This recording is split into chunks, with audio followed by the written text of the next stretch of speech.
So, still, Undalar the Fourth, session 110. Wave after wave of undead fall to your weapons and spells. The ancient void dragon before you looks heavily beaten. His scales expose significant wounds, sucking in the air around them. Ipkesh's face is twisted in blood rage. Another solar breath washes over the lot of you, disintegrating much of the keep, and you stand shakily in the final moments of this battle. And that is where we left off. Top of the round? Well, not really. The end of the round, really. Zinra, it is your turn. You're currently afraid, and you are diseased. And I'm diseased. Does that impact my ability to use any of my stuff? I'll double check all that really quickly. Did I kill them all? I'm pretty sure that I did. Oh dear. Because it like a time where I can't freaking see anything and I have salad fingers and I'm eating rocks? Yep. Or is it just I'm sick? You're just sick. So each hour you do take a egregious amount of health loss. And I don't believe that you can replenish your health either. I cannot. Yeah, but otherwise, I believe you're technically fine. But just give me a hot darn second here. But it's a disease, right? Yes.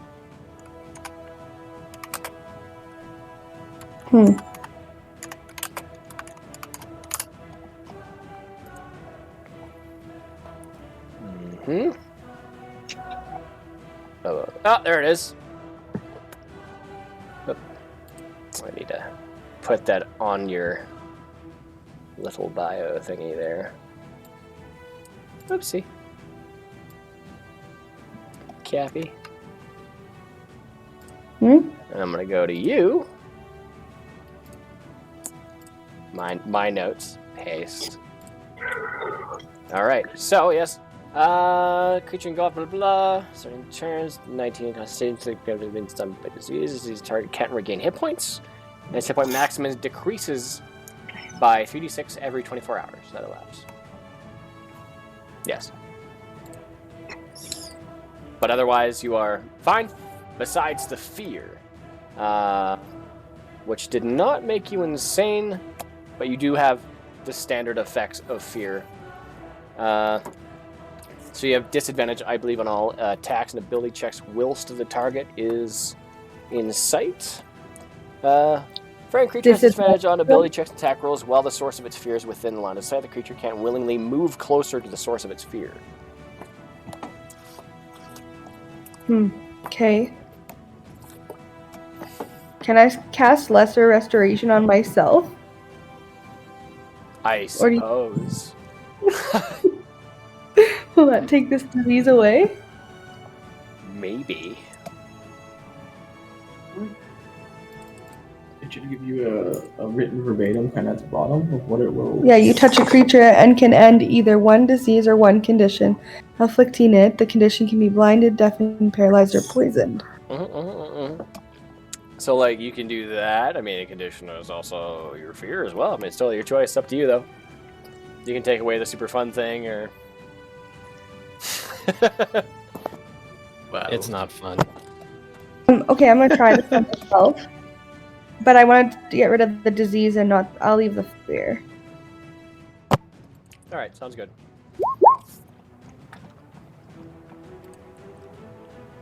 You feel immediately as you press either your hands to your forearms, and this kind of holy radiant energy just washes over you, and you feel the disease drip away. Go away. Okay, cool. But I'm still, like, super scared. Oh, yeah.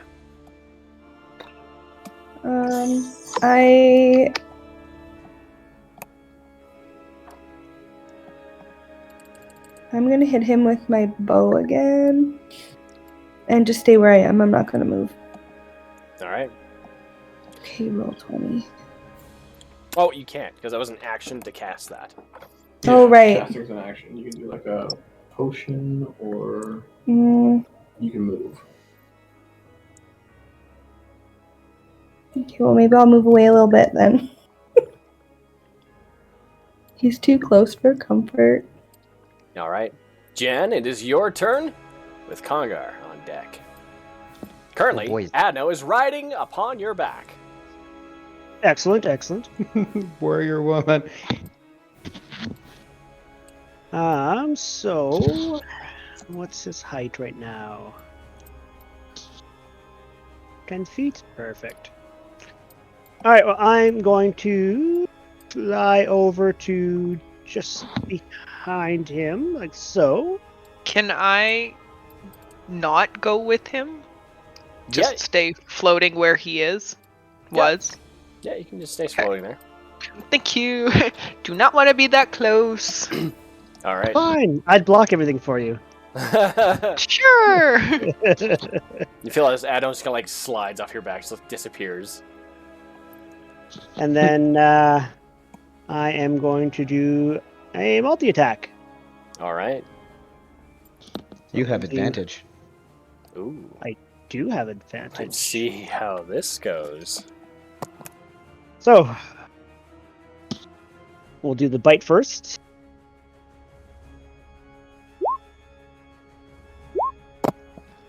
Luckily, I have advantage, so.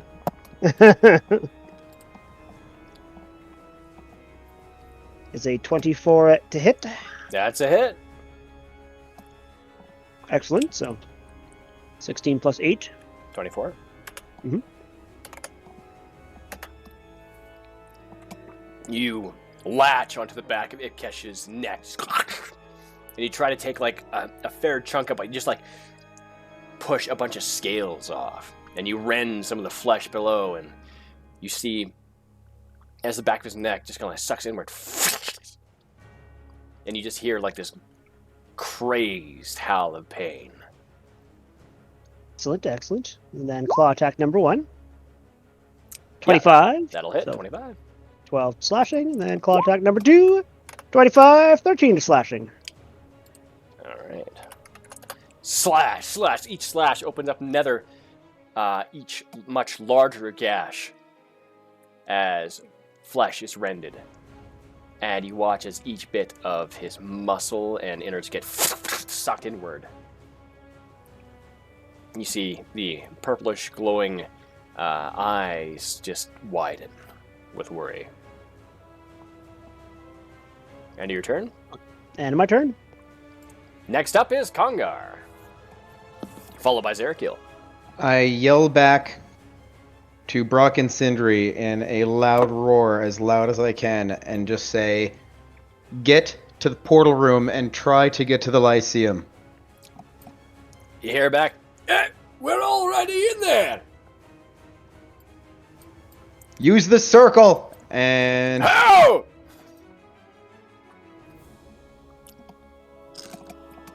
God, I don't know. Let's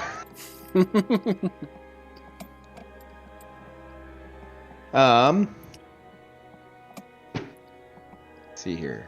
I will.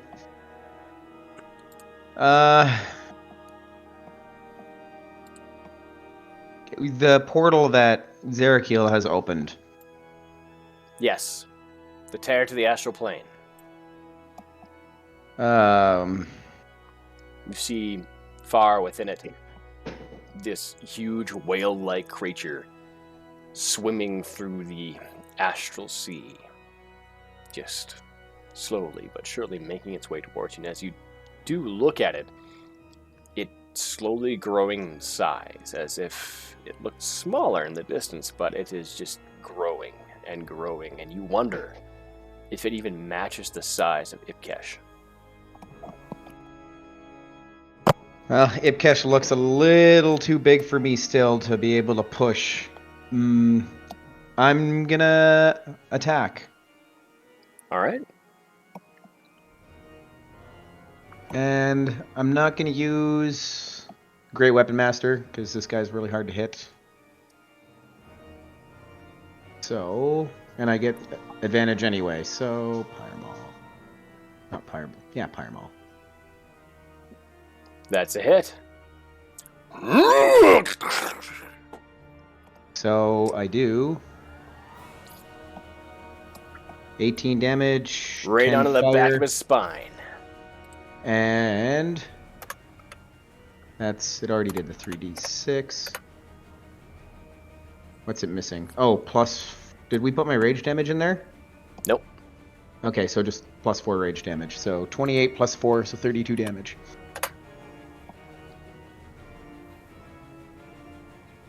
And my second attack, I'm going to try Great Weapon Master, because that roll was already better than every roll from last session.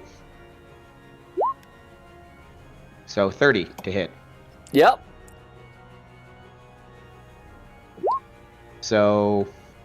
Oh, that's good fire damage. Okay. So 27. So I guess he's not going to escape then. 33, 34, 35, 36, 37, 47 damage. I'll be honest with you, he only had 28 hit points left. He's going to escape. Actually...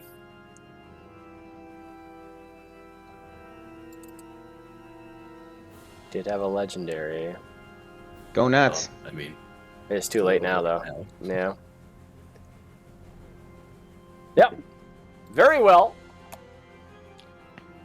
As you use the Pyre Maul to do that one final crack into this kind of almost weak point in its chest, it sticks inside. I mean, you almost have trouble reefing it from his chest as he kind of howls out in this almost kind of like whisper-like pain.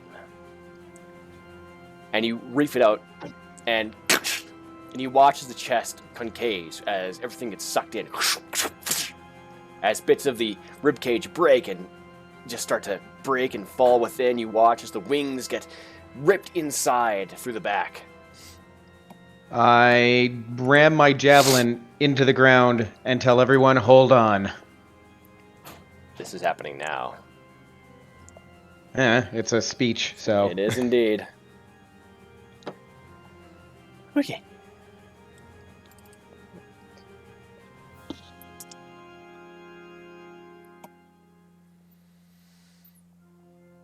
Okay. I don't like that tone. Robo Reggie. Dexterity, 21 saving throw, everybody. Everybody. Well, at least the dragon and Brumal with their high dex are right by Zerakeel. is this considered magic? Holy fuck, Adno. I will allow that, sure. A magical effect or something? Sure, I will allow that. Oh. I'll need it, so... Failed. Okay, let's roll the test first round of pass. damage. No seconds. use- Please, I haven't done mine yet. Did I use all my luckies? I did. Oh, Jesus. Okay. Who's the... Oh, that's Brumal. I need to write this down here real quickly. Just gonna write this on a piece of sticky. Who all failed? Rusty Sticky.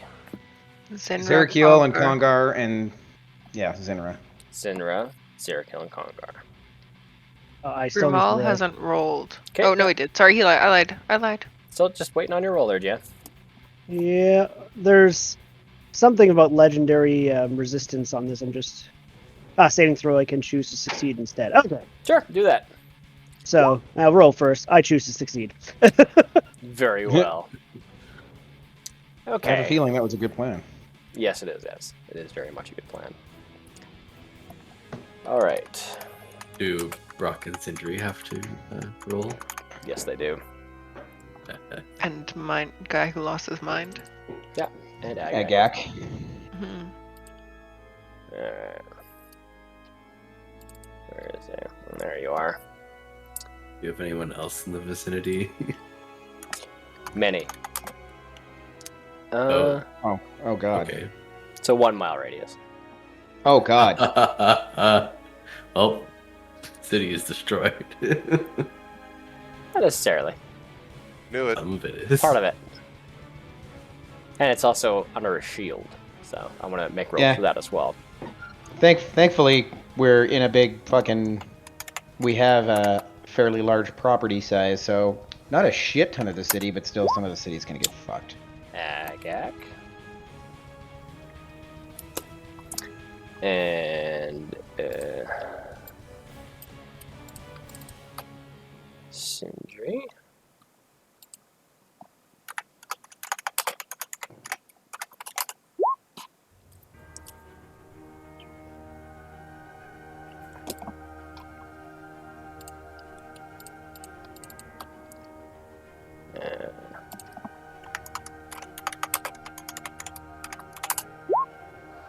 Rock.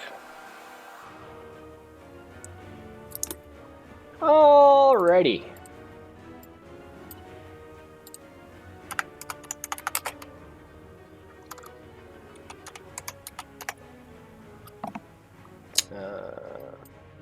Ipkesh.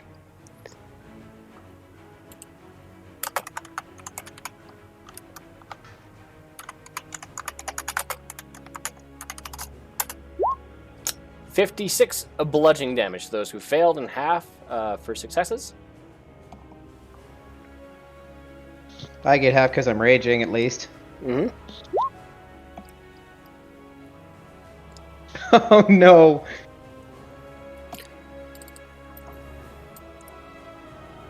So 56.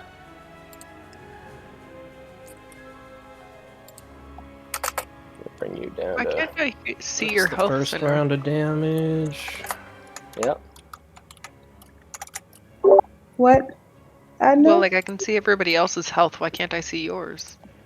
I don't know. I'm at 7. I'll just tell you. Yeah. But I do. She's have already periaptic- dead, that's why you can't see it. Well, I Holy can't fuck. die. No, I can't die. I have the periaptic wound closure. It brings me back to Oh, one wait hit a point.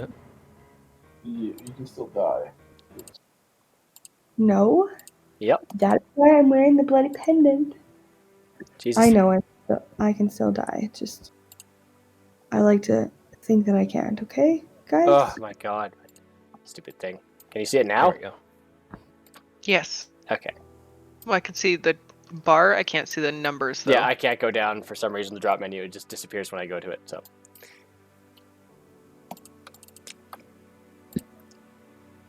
Okay.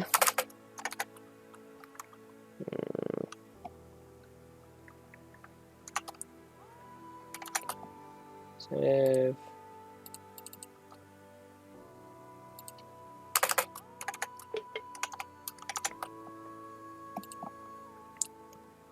Alright. Next up. I need everybody to make a Constitution saving throw.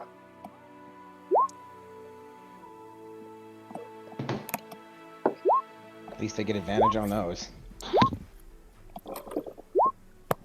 I'll take 27. What the actual fuck? I choose to I succeed think mine. now is a good time for me to use my one and only lucky. Alright. Still no What's good. the pass? I hate Yeah. when that happens. Did everybody roll? What's the pass? 21. Okay, am I good with Zerakiel's aura? Uh, +4, right, Zerakiel? Yep. Yep, I got it. okay. Who failed? Okay, right. Sarakiel, Derek, okay. Jan, Sinra. I passed. Guys. Yeah. You guys would have only taken 21 bludgeoning damage, or 28, sorry, bludgeoning damage from that first attack because I was the last one to hit it. My ghosts are protecting you. Is that only an attack or an area effects as well? It said I think it says attack. it says attack. Yeah, it's gonna be, So- this isn't an attack. This is... Okay. He's a collapsing star at this point. Oh, okay. So, Zinra and Zerakiel filled this one as well? Mm-hmm. Okay. Yep. Jan, how can you just choose to pass? It's a legendary action. It's called A legendary resistance. But also, you Yeah, still legendary took resistance. damage, so I need you to make a... or concentration check. Yeah, so that'd be a Constitution save. So Yeah. Fuck. that last one, you bamfed out of your dragon form. You're now full health. Could choose to save that one too. No. So you now bamf back into your original form. So this second one is not as a dragon. So you can re-roll your save for that. If that might even be a good thing. Might even be a good thing. Oh, I can make con saving throws with advantage with my tree form. Yeah. I didn't need it, but I didn't know that. I was just looking. I was like, hey, I know I can make some other cons or some other save, but I just remember what it was. It is con. Trees don't get sick. There you go. Ooh, Yeah. 23. Okay, so it's only Zinra and Zerkiel who filled the second one. Yep. Oh. Okay. Oopsie daisies.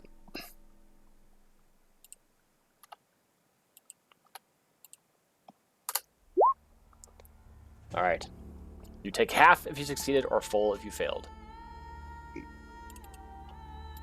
Cold damage. Damn. So Zinra, you're down. How much cold damage? 55. 55. Chat there. Okay, 55 divided by 2. I will use absorb elements to cut half of that.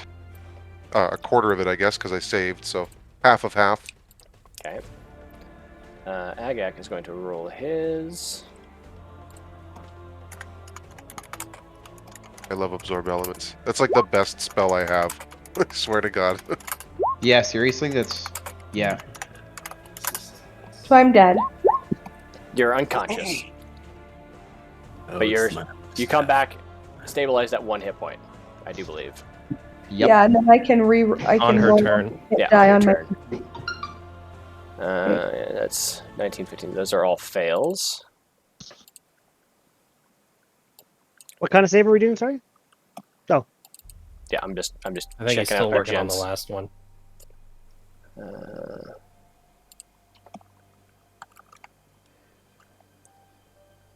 5, 6 is 100. Scary. Agak is like flipping out. He's like down on one knee, barely standing.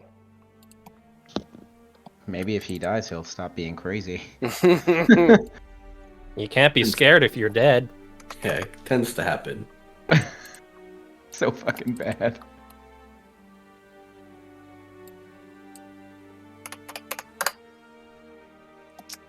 Alas.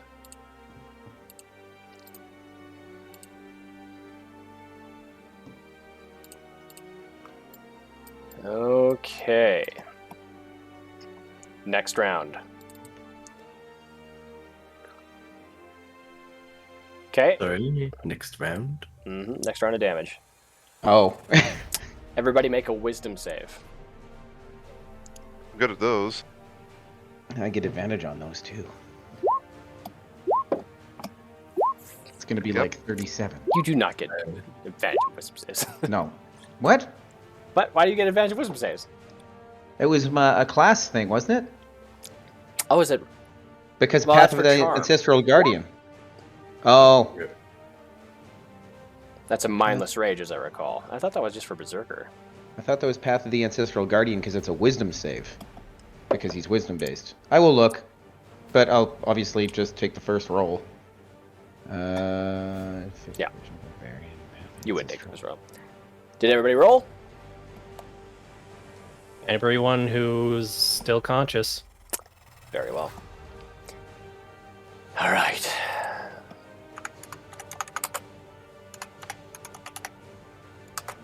Promise I will bear witness to this collapsing star and live to tell about it. That'd be Oh, pretty man. fucking cool, because I'm really worried about it, so. The birth of the universe. Right here. So all those who fail takes 54 psychic damage. What's the pass? 21. So that's a failure for death saves. That'd be... If it hits me, I'm guessing. That's one failure for a death save. It's only a crit if it's a direct attack, as I recall. Oh, I am Okay. barely alive. Fuck. So Atesh failed one. Yeah, Tesha's dead. Atesh is unconscious at that attack? Yep. Okay. Who all failed this one? Atesh. Atesh. That's it? Jan did. JerryGeeVO, I think. Okay. JerryGeeVO, did you? I didn't look. Okay. Eric Keel's unconscious. He doesn't have to roll. Were you no. unconscious after that second one? After the second one, yep. Oh my god. I didn't need his buff. This I is passed bad. on my own. This is bad. Zinra, you were unconscious as well. So you failed that one. Oh dear. Okay. Jan also failed that one. 8. So yeah, Is Zinra, this time for the light? you fail one death save, Damn it. and JerryGeeVO fails one death save. Yep. And I'm gonna say you're no longer frightened. Just I'm not sure exactly how it works with different damage types, but I think all of this happens at once. It does. So like it's not really you're making extra death saves, it's you're probably gonna take over your max hit points again and just die. Oh, so I should still be keeping track. Okay. Yeah, but you're Yeah, not. no, that does make more sense. You Yeah, guys because are it's all. just a giant wave of energy that's Yeah. just blasting out of this thing. I thought it was doing multiple blasts. Yeah, but none of you went over your max because you're really Let's see. high level. Well, I'm I got rid of this. I was at 68. So I'm at 40 something already. So if this keeps going, then It has to meet your max hit points in the negatives in one round. 33. Yep. So that's pretty hard to do. But yes. So I brought Jen. I brought your character back. So I'm just gonna minus you the actual. So 54 is a. I already minused it. I'm at 28 right now. Oh, you are actually your Yep. your. Oh, okay, that's from both. Gotcha. Yep. All right then. Okay. So, as this happens, Ipkesh just is gone, and it's just a flash of death.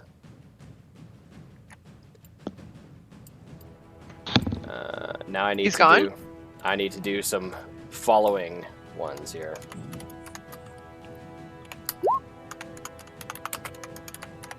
No knockback? Nope. Your Didn't say 1d 20 plus 1 didn't work. Oh no. Would have imagined us go flying and then take falling damage. Okay, all fails.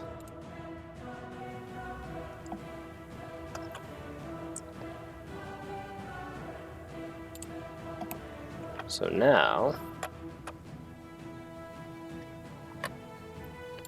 that is one death save lost.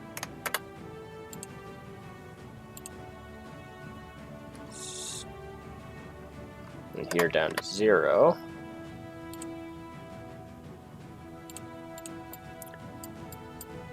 This crazy son of a bitch. Crazy forever.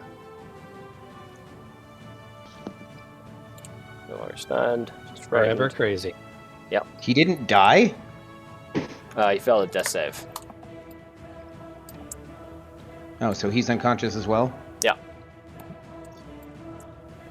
Okay. I still see that crazy emblem on him. Yeah. I can't metagame it, but... Yep. The other thing about that is that they failed all 3. So instead of being a total dick and doing exactly as the description says, do it. no, It I'm shall be still gonna done. do as the description says, but it's gonna be modified to make things a little bit easier on myself and everybody else. I can't believe Adno's still alive. Here we go. I can't believe Did anybody fail all 3? Yes, Zinra? Erekil and Zinra. and Ah. Brock and Sindri and Agak.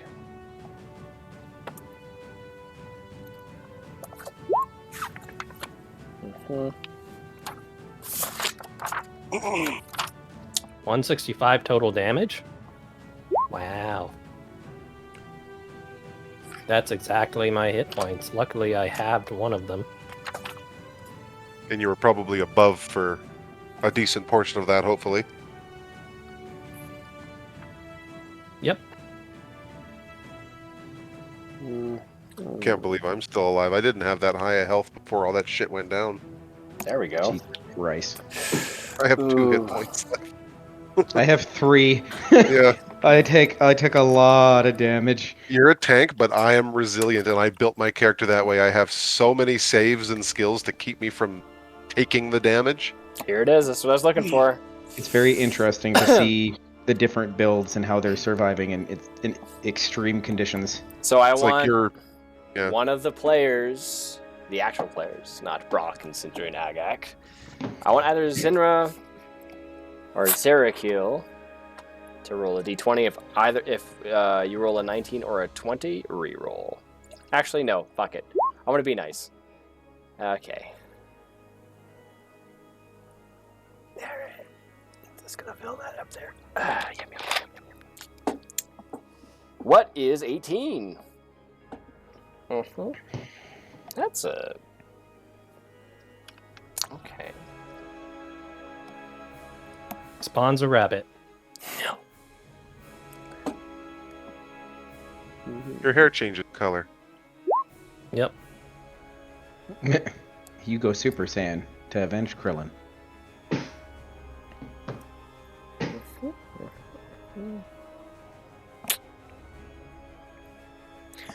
Quoted. Tamlin felt a hand on him, felt his body shimmer into mist. The screams and shouts sounded far off. The walls around him appeared to be only gray shadows. Rifflin and Brennus stood beside him. The dragon's breath cannot affect us here.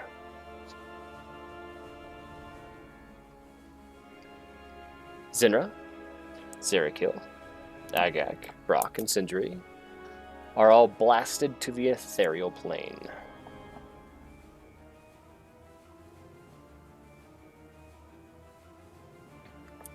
At least they're together, although we don't know that yet. JerryGeeVO, can you move up 3 squares? Yep. 1, 2, 3. Thank you.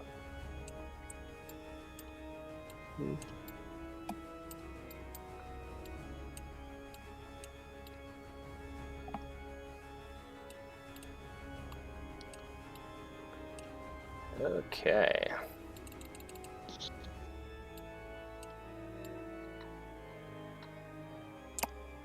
gonna throw you all up there because you were gone. But you're all unconscious currently. That's bad. And at this very moment, you guys feel this rumble in the ground, like an earthquake beneath your feet, far, almost greater than it once was before. And you can actually almost hear the loud crack, like loud bangs or gunshots going off in the very, just far distance, miles away, in the very far east of Taldore. And then, dawned before you, floating just about 5 feet above the sandpit. This almost ethereal-looking, near transparent-looking humanoid floats, donned in this robe covered in eyes, with this great, powerful staff in their hands. Their eyes are glowing this green that seems to almost kind of emulate a watery fire as he looks down upon all of you.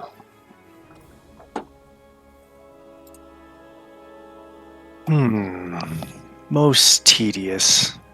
Ipkesh, your ineptitude has apparently got you killed. Quite embarrassing, I must say, for being such as you. Now you little things. Meddling creatures, you interfere in things beyond your understanding. It would be wise for you to soon flee to save all that you love and care for, as I am the doom of all life. And all shall be brought under my dominion. All will serve me in death, or oblivion will be their fate. For I am Lucius Varinus, and I am the master of all death. Congar reactively grabs his spear and tries to throw it. Yeah, you throw it, goes right through this illusory form. Fuck! And I fall down to my knee. I start crawling over to Ipkesh because he's the only one here. And I'm like, oh, fuck. And I start trying to feed him some healing potions. Okay, so you do.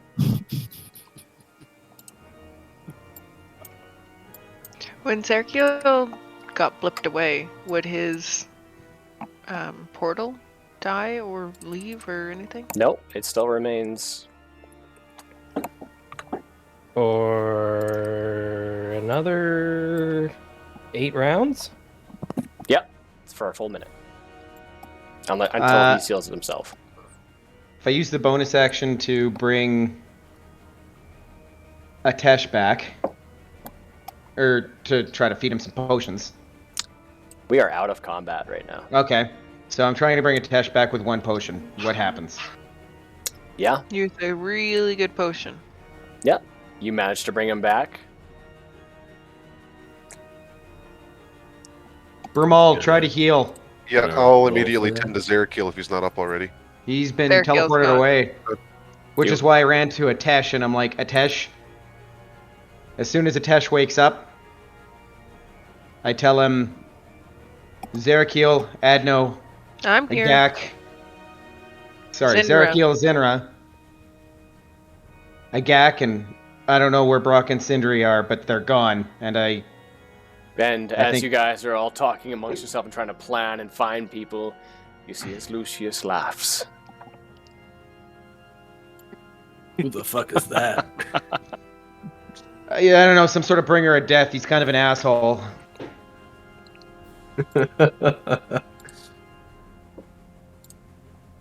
Just get out of here if you want us to. Oh, God. No, I think I shall stay and watch. I like watching you suffer. As you lose all your friends and everything that you love. I enjoy this. What do you even have against us? Oh, you've interfered with my plans. And I shall repay you in kind as you have interfered with me. You look over and you see that the entire keep has been decimated to dust. Oh, it's just gone now? Mm-hmm. Somehow you survived this. The walls have been flattened entirely. That's where I keep all my stuff. Good thing the gold's in the basement. As Lucius looks over and hears that. Well, I guess I should relieve you of your possessions. I mean, I don't think we're gonna really need it right now. The whole world is, I guess, what? A bunch of night creatures? How do you guys even buy stuff? Do you just, like, sell each other pieces of limbs and glue them onto yourselves, or...? Anyway, no, we're busy everything right belongs to me. now. Okay, And you cool. will too soon. And I just turn to Ipkesh. I'm like, do you know of any way... Jan, do you know any way to find where our companions went? Of course. There's always a way. So, as you guys are saying this and this is happening, you hear this kind of loud... kind of making its way from the astral terror. We need to get the fuck out of here. But as you guys are doing that as well, Zerkiel, I need you to make a death save. Death save. You pass. That's 1 success. All 5 of them are dead, right? Dead. They're unconscious. You're unconscious. They looked unconscious when I seen them. Yeah. If he's asking Congar. Okay. And the allies are going to do their death saves. Oh.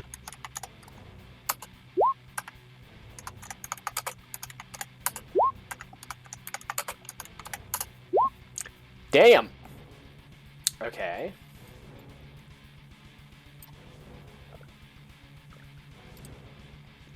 So Agak has failed 2 death saves. Sindri has failed 2 death saves. And Brock has succeeded. Yeah. The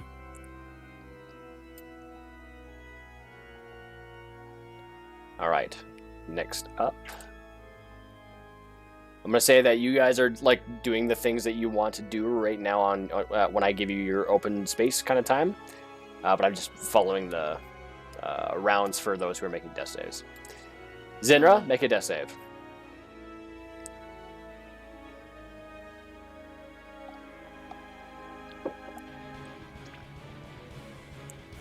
It's just 1d20, and that is all. yeah. You just pass. That's 1 success. And also, you come back with a periactive health, or wound closure. So you're at 1 hit point. So, Zinra. I can roll hit dice now, right? Oh my god, you can try to save the dead bodies around you. Yeah, you can't roll hit dice. That's for a short resting. So you see, currently, this misty, fog-bound dimension. Mm-hmm. It appears to be this kind of almost mirror-like dimension, much like yours. You can see the keep, and it's been decimated, as well as the walls and everything. You see all the wheat that has been growing in the fields has been ripped away and just left to just dried out dirt, covered with some frost. You see as there's just a crater left behind where the keep was. But you do not see your allies. The only allies that you do see are Zerakil, Brock, Sindri, and Agak, who are all unconscious and dying. So if I do lesser restoration and on one of them, Not lesser restoration. That takes off an effect. You need to heal them somehow. I have potions. Okay. From here, the many-handed pouch will not work. God damn. Why you gotta do that? Well, that's why we told you to put potions on yourself as well. So you should have a personal stack. Yeah, just a second. Yes, I do. I have 2 minor healing potions. All right. You can use them to heal 2 of your compatriots if you so chose right now. I heal Zerakil, and then he rolls hit dice. Then he has better powers for healing than I do. Okay. So Zerakil, so you I'll use give your him both action of for them. that. Sure. Can I give them both? It's a bonus. It's an action to feed someone a potion. So Okay, so can only do just it once. him. Yeah. Okay. Just because the death saves are happening currently on the plane you're on right now, I'm going to keep you guys in kind of a combat scenario. Okay. Okay, so roll 2d4 plus 2 for your regular healing potion, Zerakil. What? 2d4? Or Zinra. Yeah, 2d4 plus 2. I just gotta move this on my way. How do I do that? /roll, space, / 2d4 plus 2.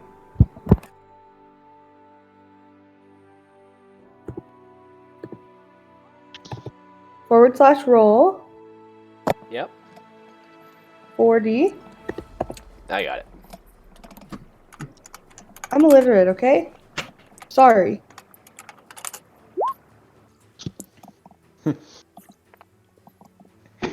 $2d4 plus 2. You puke every time you eat? So you Zerakil, you come back with 6 more hit points. 6 hit points.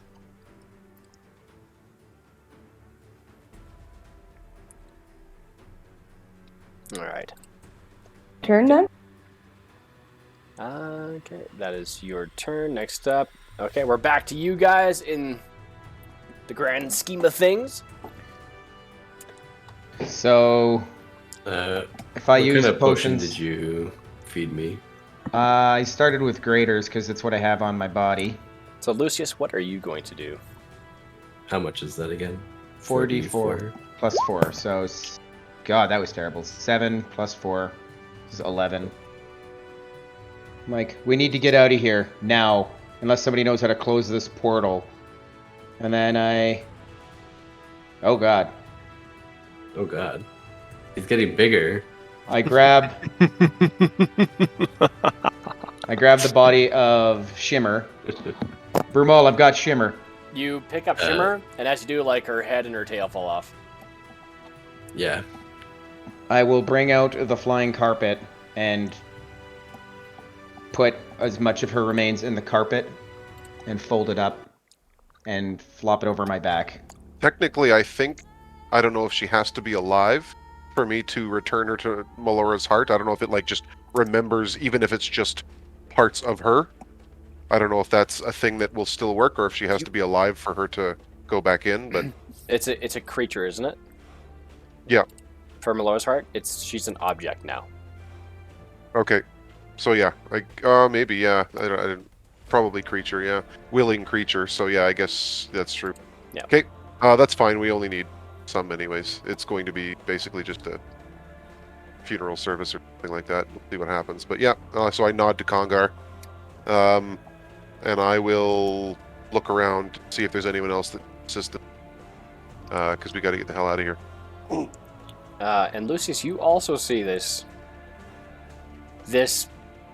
as you probably read up, a incredibly colossal, nigh uncontrollable creature making its way to the portal from the astral plane, which is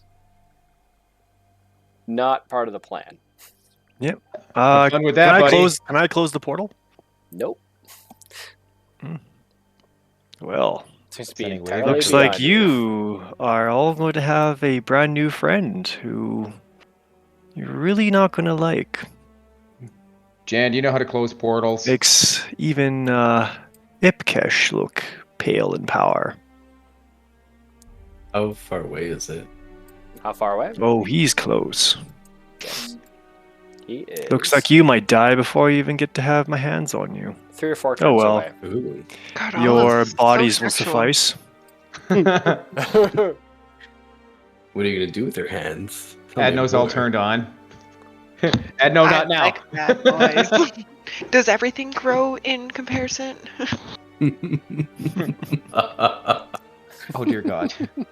Adno, Oh get your dear. shit together. We gotta go, and I disappear. All right. picked up Shimmer. I'll help Atesh up, see if he's okay.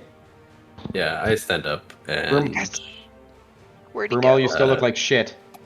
I look around for any evidence where Zerakiel, etc. et al. maybe. Are we not concerned where the nothing. big mean guy just went? And you guys watched as Lucius flew up and grew in size and laughed and then just dissipated. Until next time. Oh, that I can't guy's wait really to annoying. I can't wait to kill that asshole. I run over and I run through the wall, or kind of go where my spear was, pick up my spear, and then I just okay, we got to get the fuck out of here now. Where are Zerakiel and Zinra? I don't know, they're not here. They just last I seen was the dragon disappear. Ipkesh vanished, and so did our friends. So 1 minute Zerakiel was there, and I blinked, and he was gone. at that Vanish point, was more of an explosion. Zerakiel, we're back to you. You see this vast, misty expanse. You see the remains, if you want to call it that, of the keep. The walls that surrounded it and everything that you've built has just been turned to dust. There's a crater in its place. You see none of your allies except for Zinra, Agak, Sindri, and Brock. You see in the distance the city of Amon that seems almost empty and vacant, ghost-like. You don't see the shield that is currently protecting it. Nothing's there. You see the wheat fields have been completely destroyed and decimated. It's like, besides the fact that many of you are unconscious, you're the last ones on this bit of earth. As Zinra brings you back, you choke on the bit of health potion. Are we dead? No. You were actively trying, and I force-fed this disgusting potion down your throat, and up his bum. What the fuck? Fucking Brian. Gotta doff my armor first, but And yeah, here you are. So they're still unconscious. I only had 2 potions on myself. And I figured you were the better pick because you can actually heal. good call. I kinda are. Where are they? I look around. They're right beside us. near you. They're near you, We're on the ground. within walking distance. Mm-hmm. Okay, I run up to the closest one. Make a roll a 1d3. 1 Sindri, 2 Okay. Brock, 3 Agak. 1d3.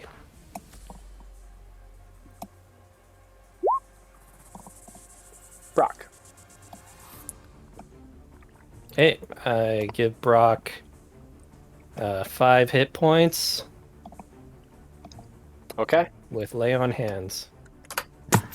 Brock just kind of comes back. Alright. Are we all dead? It looks like we're dead. Well, Zinra insists that we're not, and I just healed Dead. you a little bit, so I don't know where the hell we are. We got blasted out of the sky. And yeah. Alright. Yeah, here we are. Is that your turn, Zerakil? Did they see the portal to the astral plane where they are?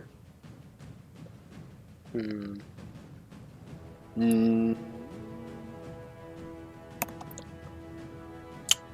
a good question. It's like No. they're still in the same space. I think. It's just in I think yes. You we're would in see between. it, but it looks like a pale kind of illusion of it. So it's not like tangible, but you can. It's like you can see it, but you can't interact with it, and you can't see into it. It just looks like a white noise kind of thing. All right. Yeah, Next that's up, it. Death save for Sindri. You want one of us to roll? No. He passed. Congar, would you like to roll the last death save of Agak? Oh god, okay. Oh man, I don't even know how I want this to go. Okay, let's do this. Oh no! That's it. Rip! No! Okay, I didn't want to go that way. I know that now. Agak did not survive. He's trapped in the ethereal plane.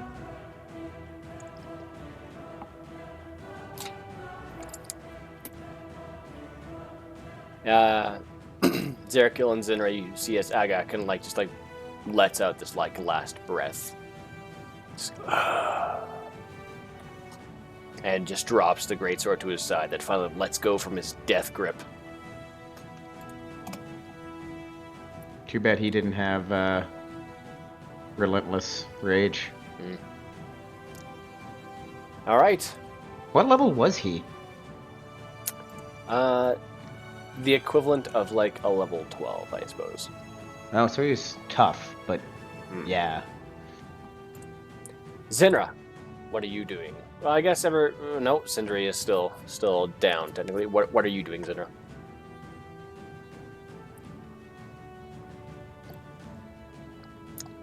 If you're muted, unmute yourself.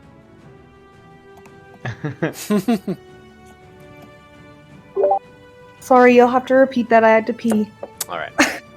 It's your turn. What would you like to Yes. do?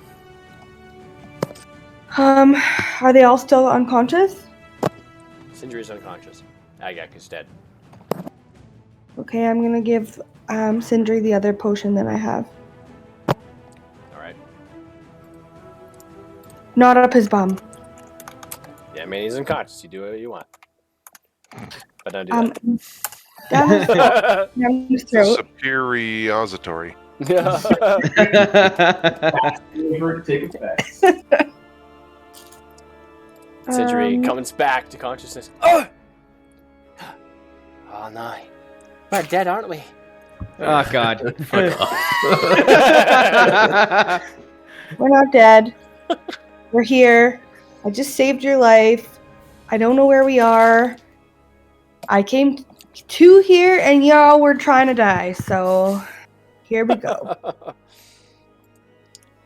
The large looming behemoth gets ever closer from the astral tear. So how close is he? At this point, I'm gonna allow you to make a intelligence check. Intelligence check? Mm-hmm. Is this mad? Like, okay. I'll actually make a perception. Sorry, you can throw that away. Well, you can choose if you want to keep your 17 or do a perception. You can do it better.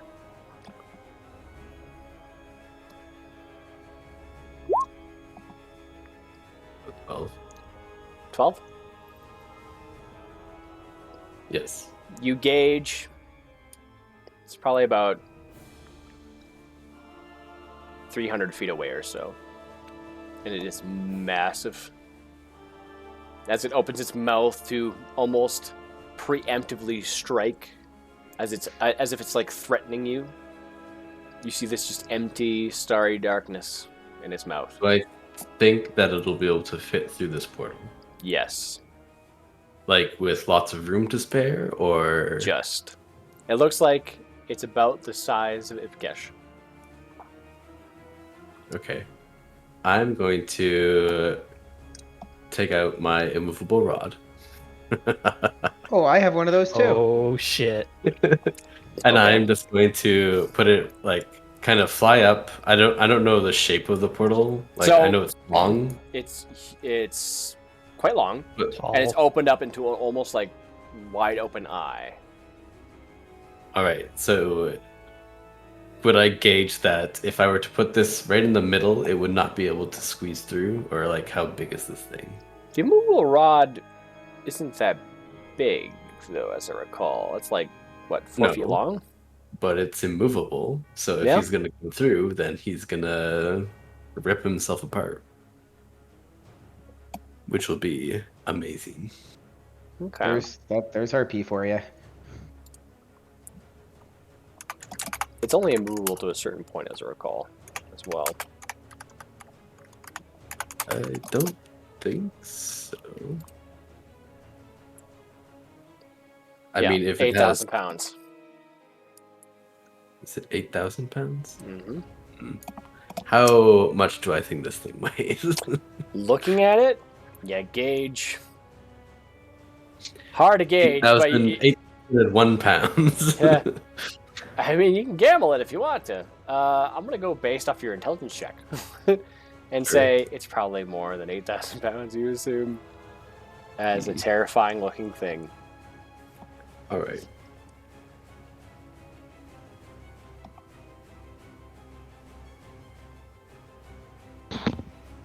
A standard blue whale is between 130 to 150,000 kilograms. Yeah. So.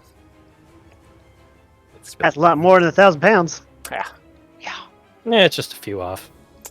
Just a few. Yeah. Well, it's 8,000 pounds for the rod, but at the same time, yeah. All right. We see the whale. Is there a bowl of petunias in the portal?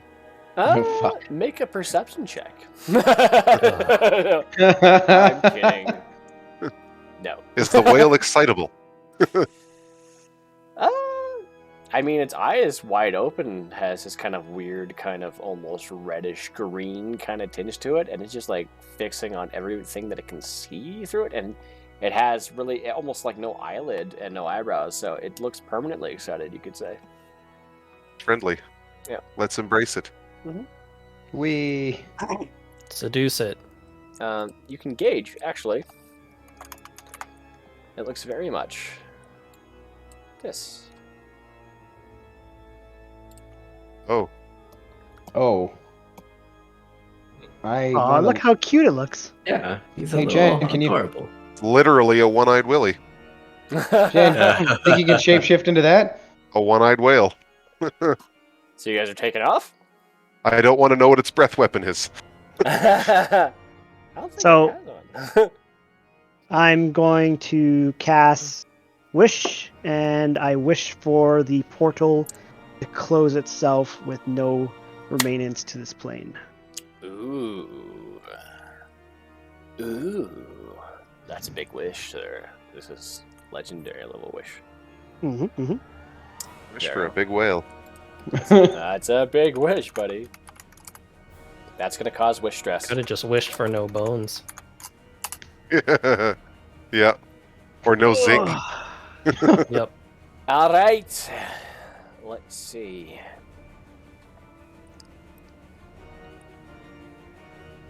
So you're gonna give me wish stress? Well, let's see here. I want to see where wish stress begins. Starts casting a spell. After entering that stress, each time you cast a spell until you finish a long rest, you take 1d10 necrotic damage per level of that spell. This damage can't be reduced or prevented in any way. In addition, your strength drops to 3. If it isn't 3 or lower already, for 2d4 days. For each of those days that you spend resting and doing nothing more than light activity, your remaining recovery time decreases by 2 days. Finally, there is a 33% chance that you are unable to cast Wish ever again if you suffer the stress. Okay. So, That's fucking how do you big. word it as it echoes throughout what is left of the courtyard? And everyone hears. I wish for this portal to close and have no attachments to this plane. All right. It zips shut. I need you to roll a D100. And if you roll 34 or higher, you lose wish. Doesn't it be 33 or lower? Yeah. Oh, sorry, 33 or lower. My bad. Yes. The opposite of what I said. Yes. Whoo! Scary. I'm still freaking like incapacitated basically and can't You are, move. Yes. So, temporarily put your stats down at that point. And I need you to roll, I believe it's 2d4? Yeah, 2d4. What was 2d4 again? /roll space 2d4. No, I was just wondering. It's your how long your strength depletion lasts. Yeah. Gotcha. 3 days. Not too bad. Not too bad at all. Yes. So that would be it's Undalar the 4th, so it'll be Undalar the 7th. But if you take a rest, it will reduce it by 2 days. Yeah, a long rest and do nothing. As Jan drops to the ground and I see how fucked up Weak it made him, against I will go over to Jan. Hey. So, do you mind if I just carry you? As you guys are doing that, you see more undead begin to rise slowly from the ground, donned in ancient armor. But it's slow. It's a slow process, and they are trickled out across the land. We need to get to the Lyceum. I will roll out the flying carpet again, and I will start trying to put the remains into my empty bag of colding. I'm gonna cast Enhance Ability. On myself, and go strength, and then I'm going to lift Jan and carry him like an angel and fly into the air. Okay. And then I'll just look down to him, and I'll tilt his head towards my eyes, and I'll lean in, and I'll just whisper, "I've got you." How high are you? I don't know, like 10 feet now. Oh, Congar just looks up at Tash and he's just like cock blocked. Wow. All right. And Congar takes out the flying carpet and kind of brings over to Brumal and Adno. He's like, "You guys want to get on? We can rest. Adno, you can work on some of your potions. We need to get out of here."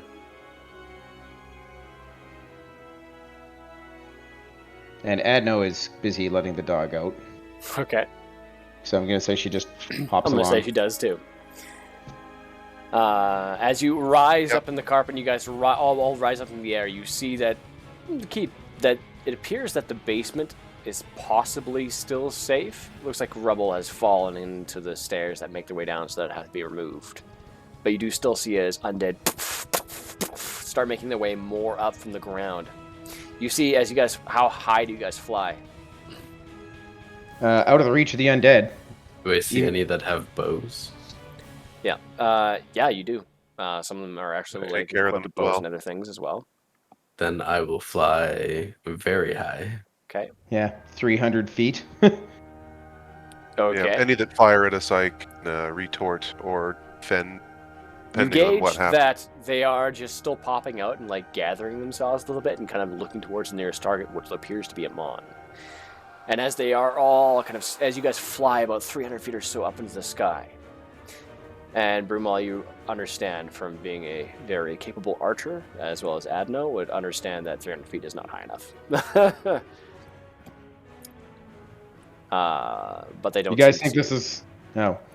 Is this good, guys? Should we go more or less? I don't know what the fuck. You see hundreds, thousands of undead and other things begin to pop up as well. Strange creatures that seem to have just dwelled in the Underdark for such a long time. Creatures that have like a singular Cyclops type eye. Oh, kind shit. of yellowish in color, just these tangles of just various pseudopods and long tentacles start coming out and like whipping out and around the land, start making their way towards the largest city.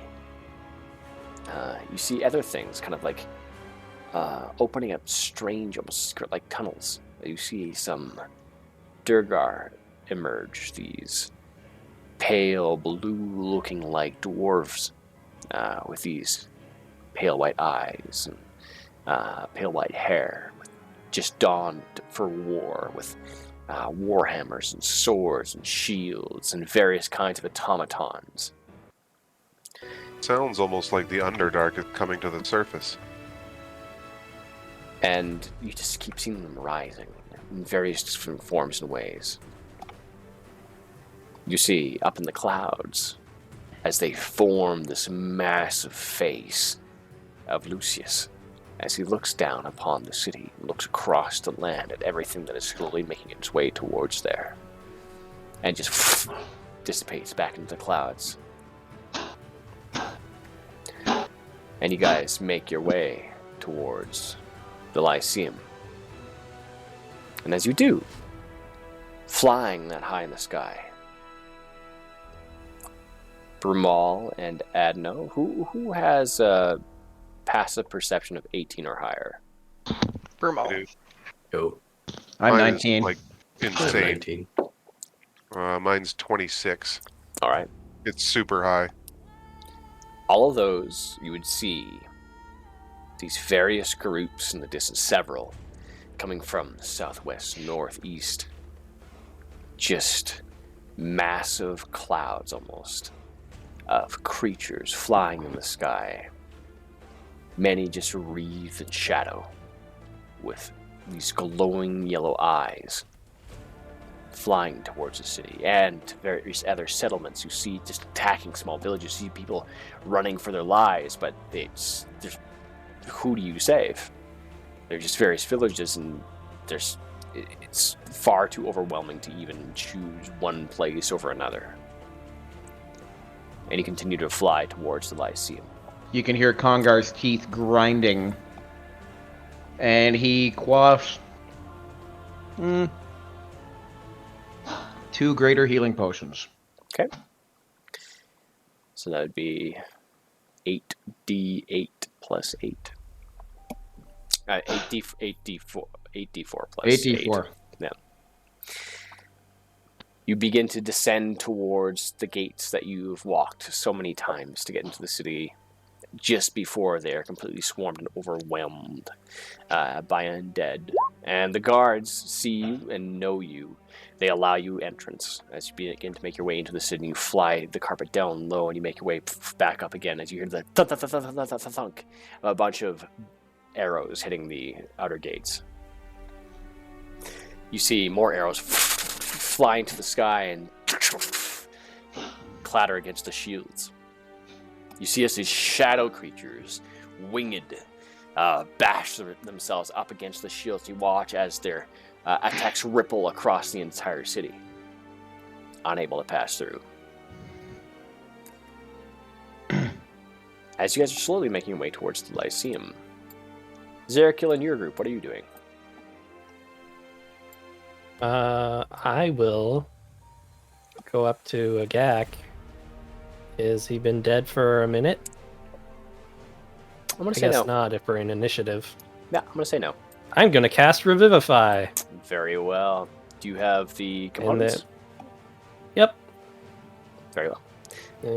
So you place the diamond upon his chest, and you summon the favor of the Dawnfather as this sunlight, this radiant sunlight, just washes over him. He watches a Gak comes back to life.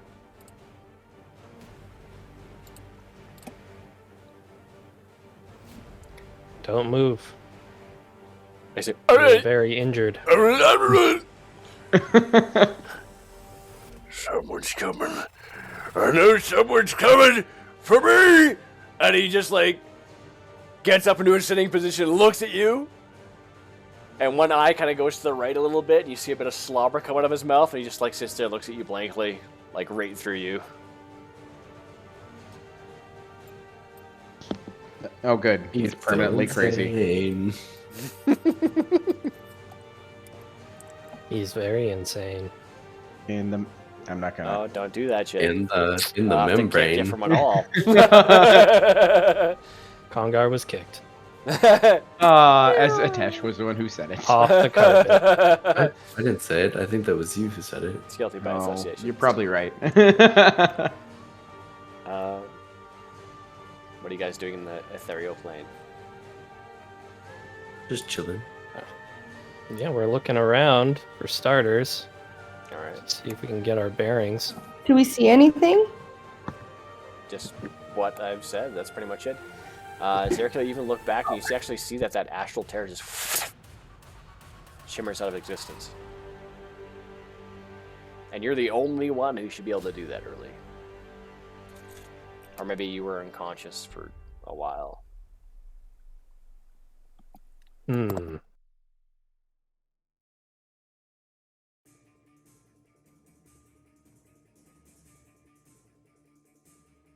How's everyone? Pretty hurt? Not doing too bad, I suppose. I mean, I could probably use a little bit of your healing miracle, perhaps. I could. I've already used my action. Yep. I'm gonna say we're out yeah. of combat now entirely. We're just going back and forth. Okay. I will cast Aura of Vitality then. Alright. Schmert. Everybody starts to gain more health. Yep. Slowly but surely. Let's see. What is it? It's just a slow and steady climb on hit points? I get a pool of D6s that I can spend on heals. Okay, that's cool. So let's see.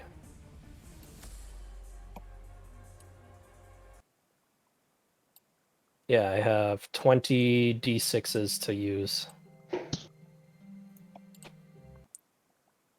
So I'll start with Just keep a Zinra. gag low.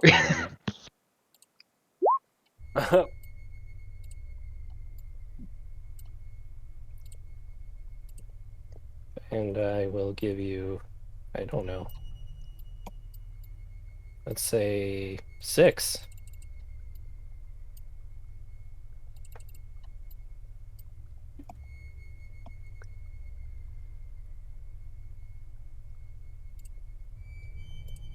All right. So as you're doing that, the rest of you guys make your way into the Lyceum.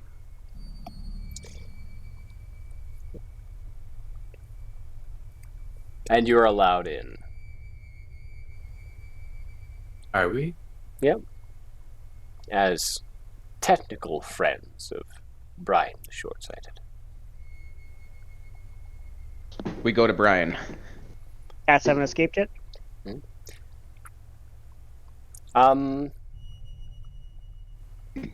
Who's escaped? No. So Lucius. Yes. Is Brian there? Brian, where? Brian's speaking through Cinder's microphone. There he is. is. Yeah, Zinra. Yeah. He's here. Hello? Hello. Yes. So Brian, Lucius begins to speak to you through your tome, although you do not know it is Lucius. Oh, fuck. You have no idea who it is. Hello there. Hi. I heard you are interested in things quite unnatural. Are you a tumor? Are you a tumor? Oh, you wish I would. I know there are things you're trying to accomplish that are of not natural natures. Of servants that you wish to serve you. I could offer you such power to accomplish those goals. Really? And in exchange, you gain what? Well, I just recently want shorter or one less ally. So, Is there a way you can feed the feedback? yep, turn off. So, just mute yourself How does he until you have want that to talk. awesome echo effect on his voice? That makes him sound even more brooding. Right? Yep. So, Zinra, just mute yourself until you want to talk. Okay. All right.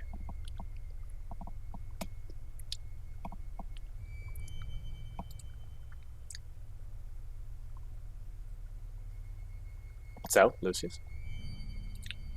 I offer you the ability to create what you desire.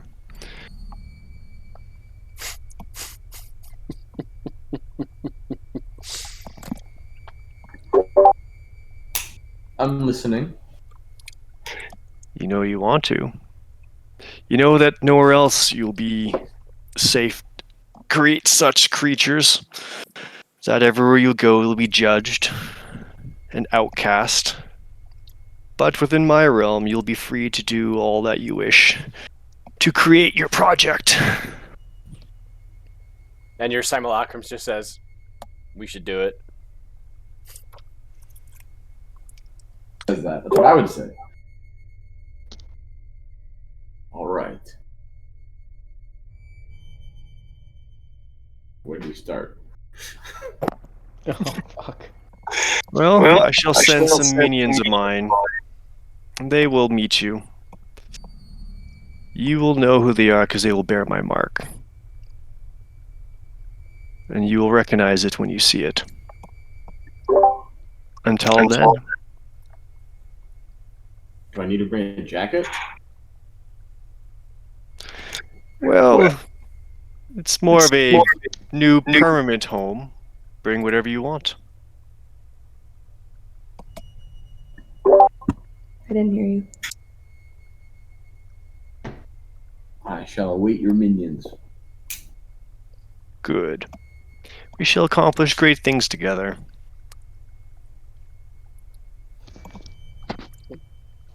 Goodbye. Alright.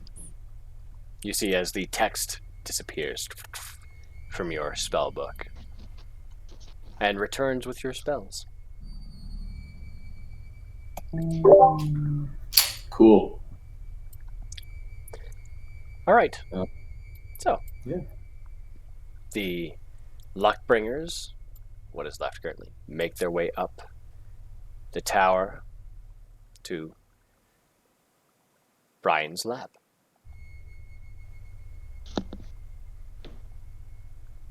I knock on his door heartily.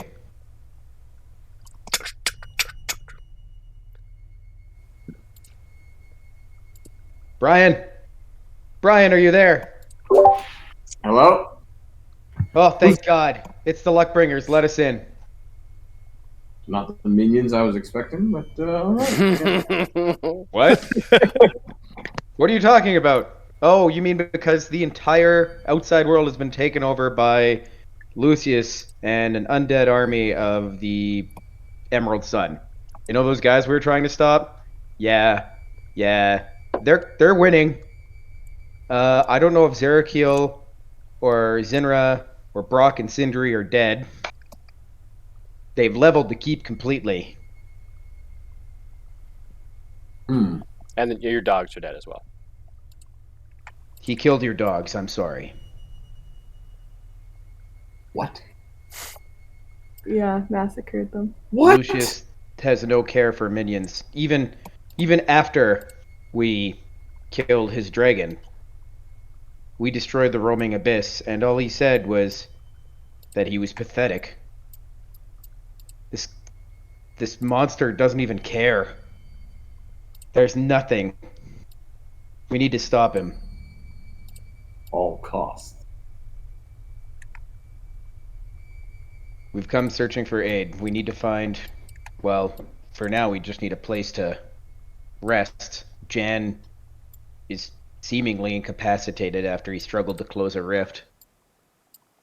We need time to locate the fellow Luckbringers and see if they're alive. And we need to find out where the Emerald Sun is attacking from. They can rest in my laboratory? Right? That would be greatly appreciated. If, you know. Yeah, like I got tables, you can put your stuff down, there's a litter box in the corner. Yeah, it kind of smells like cat in here, but like there's not one hair. And fire? Do you have an open fire pit in here? Nice. Yeah, it's great for cooking. Yeah, actually, fair. I take out the smash pot, then start preparing a meal, and I will take 10 minutes to attune to it while I prepare my meal. Yep. As you kind of sit down cross-legged, you... And cut potatoes into it while I concentrate. Yeah. As you're cutting potatoes, you find like there's like cat hair and stuff on your hands and it's getting into the potatoes. You know what? At this point, I don't even fucking care. You just like brush it on your fingers. And I'll call to Brumal and ask him to come sit with me for a moment. This can count as a short rest, I suppose. You guys are going to spend like about an hour or so. Yeah, I'm I'll going to enter. spend as long as I can to sleep. That'd We'll be a literally long rest. just... Sweet one. We kind of need a long rest at this point, but the long rest will be spent just trying to track down where everything is. We're basically just doing information gathering and recouping. Yeah, you can do a long rest. If, you know, Brian allows it. So, I will... Yeah, I gesture for Brumal to join me if he would. Yep, I'll walk towards Congar. And... Before you guys get into it, I would ask Jan if he wants to stay with the rest of the party while I go and start making sure the rest of the city is okay, or if he wants to join me. I'm gonna need rest, so I'm going to stay here. All right. You know how to contact me if you need help, and Indeed. I will leave him, and I will start heading off. Teleportation? No, I just gonna talk to whoever is in charge of the Lyceum and see what their plan is. Very well. Make a general charisma check to see if you're good. Just charisma, straight up. Yep. Fair enough. Asking around and trying to gain information and such on the Lyceum.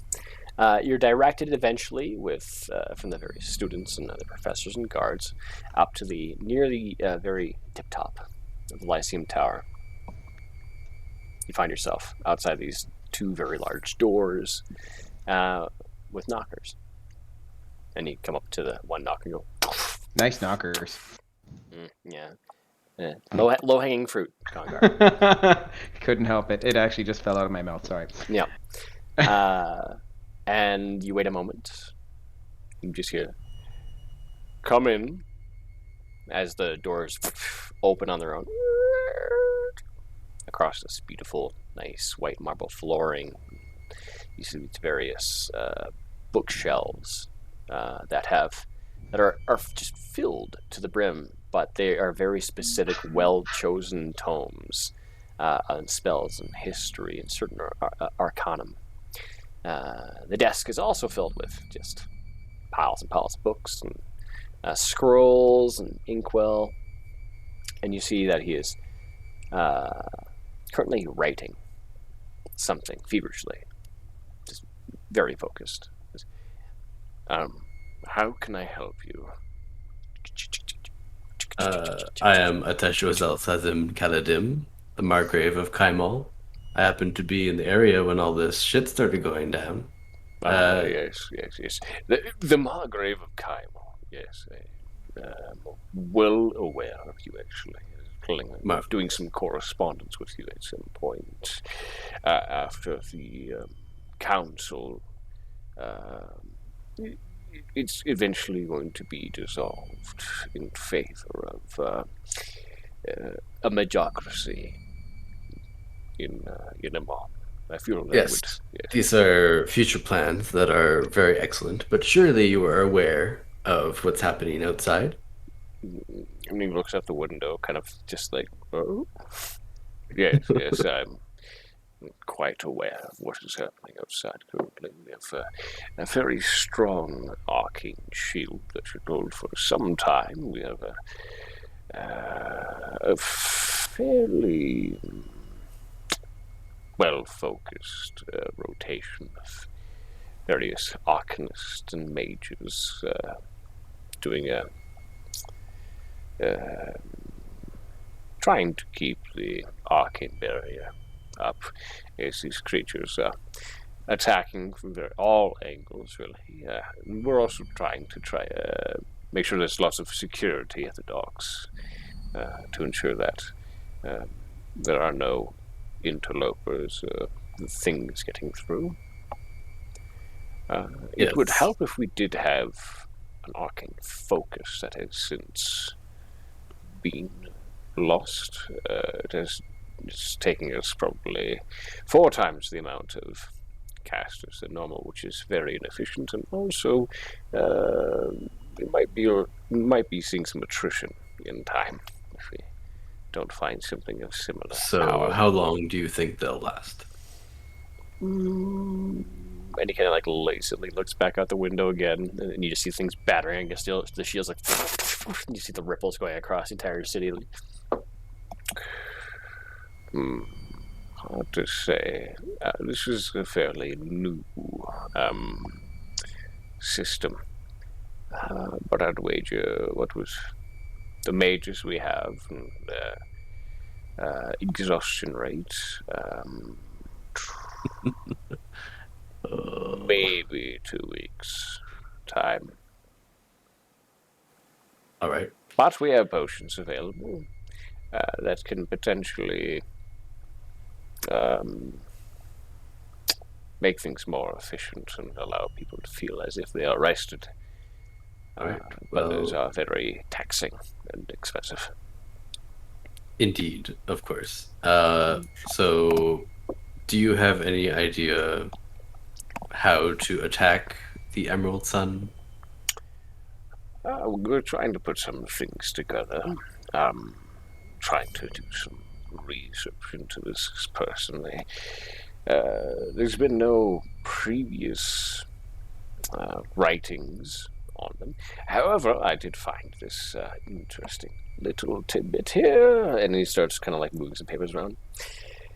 Apparently, he was wanted at some point in Kymel. Oh, Yes. I'll go look at the poster. Yep. You see wanted Lucius Vrenus, one of the hangmen. It's very old, but 51, 52 years old. All right. So there's some history there. Apparently, before his criminal undertaking, he was a scholar, appeared to be some sort of archaeologist, working in the Shade Barrow. The Shade Barrow. Yes, but he lost contact with his tutor, and yes, this is what we have. We have Shade Barrow wanted poster. So Interesting. yes. I will look into this a bit more. Over the Some next more day. things, since you would most very much be of actual use to us at this point in time. Oh, thank you. Yes. This is not going to be a current thing, perhaps. But we may need your assistance in dealing with this lens because it is somewhat beyond our understanding. But what we have figured out is that it is something similar to what occurred once again 50 years prior with the rise of Vecna. Vecna. Yes, known as the Whispered One. I'm aware of who Vecna is. Everybody knows who Vecna is. It would appear that this new, I don't want to call him by any professional labels, this miscreant, let's say, is planning to perform the ritual of seeding. And I have just recently gotten word with our most recent earthquake that Gat Shadow has elevated into the sky and is now floating over the city of Western. Due to Umbrasil, a ancient black dragon, also known as the Hope Devourer, being plunged into the mountain and left there to rot. The corpse has created a steady stream of acid that has melted into the mountain and created a labyrinth of decay. But now it has risen into the sky. There's a city, kind of fortress or foothold for this Emerald Sun. And it has floated over the city of Western and is now perpetually raining acid upon the city. So we would ask that you attempt to do your best to aid those currently being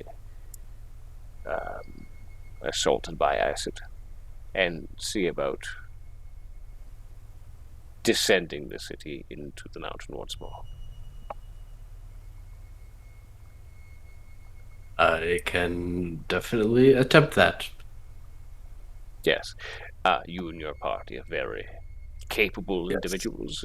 We have gained a lot of knowledge on your group, and we're very grateful for what you've done up until this point, although we have not said so, and we've not perhaps acted as such.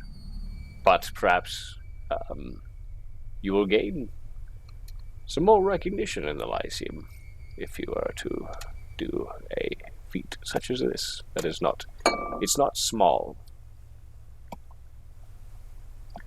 So, I've already started writing this, and it is a letter of recognition. You are to have, within reason, anything that you need. Very good. To do what you need to do. I will inform my companions, and I suspect we shall set out with the dawn. Very well. There is one other thing, though. Just as you stop him, as he's like melting, he's like, yes. His little wax seal. We are missing a few of our companions. Do you have someone who might be able to track them down? You see his eyes kind of like narrow a little bit, like you kind of like make an insight check.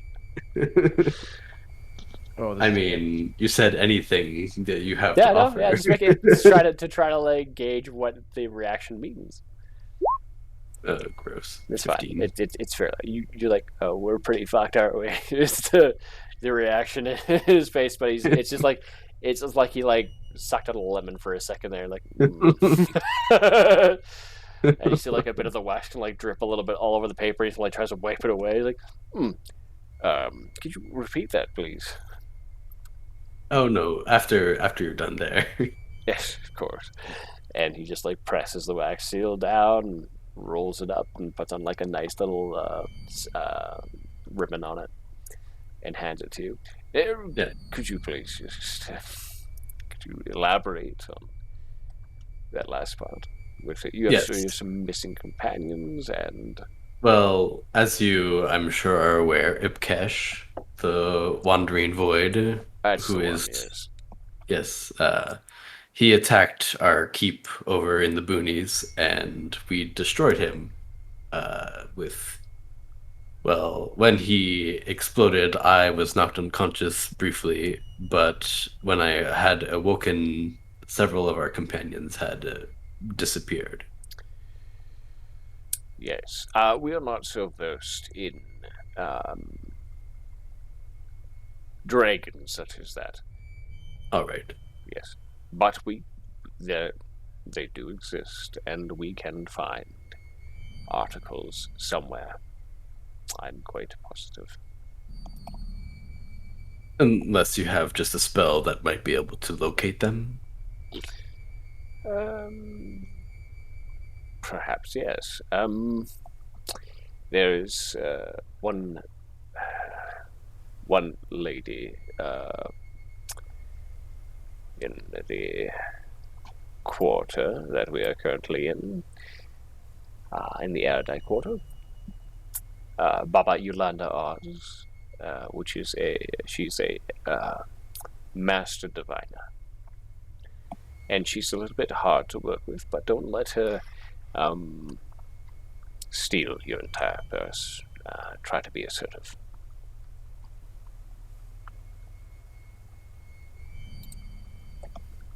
I'll get directions to there. Yep. You know exactly who that is. She's the one that wiped my memory, was it? Nope. No, I was going to say, the name is really familiar. She gave you everything you wanted. She just ripped you off over and over again. My memory is a little bit fuzzy. Some money. Yeah, isn't she the one that took my memory of No. Ezo Demhar? Oh, yes, she did do that, yes. Yeah. Okay.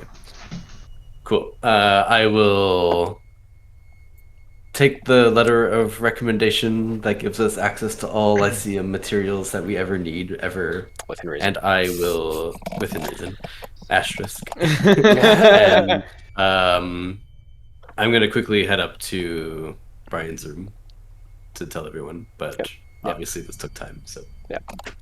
So what are you guys doing while that's happening? I'm going to say, what's Zarakil and Zinra doing?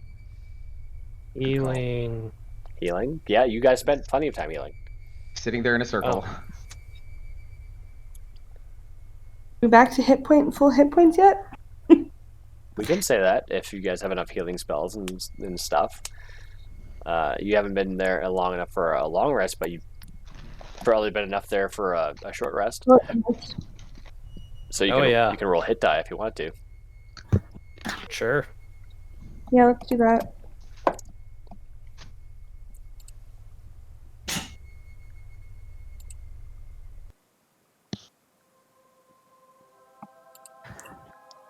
Do we just roll them?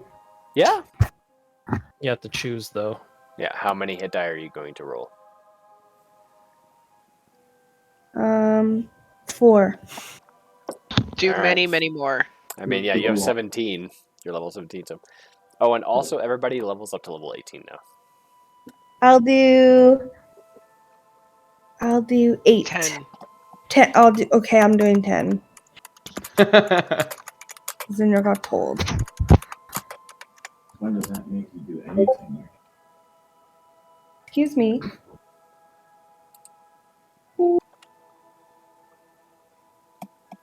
Do I just roll them like hit dice like this? Whoops. You can, but that's one at a time, what you're doing right now. Go on the side, click on the dice looking one at the bottom. Uh-huh. And then what is your hit dice? It'll say D10. It's a D10, so you're gonna roll 10 D10s. Oh, frig. Or you can do like 5, 4, 8. Oh man, I hate your computer. Well, it hates you too. Yeah, so go to D10. There. And then I can do this again, and Yeah, that's... and then add the two of them up. Okay, So you got 55. There you go. Whoa, baby. All right. I'm alive. Also, Constitution Plus 20. Add your yeah. Yes, thank you. 75. I am not dying. Good song. All right. So We said we were long resting? In Brian's room. Okay, then don't bother with the hit die then. You guys can long rest in the ethereal plane as well if you want. Oh, okay. So if Adno's mucking around with equipment to probably make more potions, I assume? Mm-hmm. Alright. So if she's doing that, I will call Brumal over. Mm-hmm. And sit him down and ask, I have an idea for Shimmer's remains. If you see it as a worthy way to, I guess, handle the situation. I nod and say, okay, carry on. You know my culture, you know how we handle things. When one of our people or comrades fall, we tattoo using what's left of their bones. Would you be willing to accept a gift from me to you of doing and performing the ceremony of creating a tribal sleeve or tattoo of your choice in memory of Shimmer at some point on your body, and maybe help you see if you can contact her spirit? I'll kind of hum and haw about it for a little bit. You don't need a rush. There's no reason for you to rush into this decision. Take some time to think about it. Yep, Have some but food. I'll think about it, and basically, for however long we're there, I don't know. I mean, it won't take me a long time to think of the decision, but 8 hours. I'll agree with that. I think that would be something that she was as much of a friend to you as she was to the rest of us. Actually, I think she might have been closer with you than to the rest of the party. Oh, she just wanted me to think that because I kept giving her scraps. Well, that's the way to a creature like her's heart, I guess.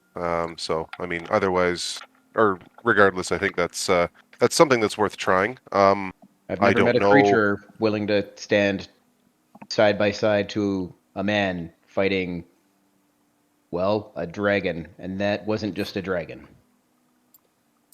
Yeah, exactly. No, she definitely was a good companion.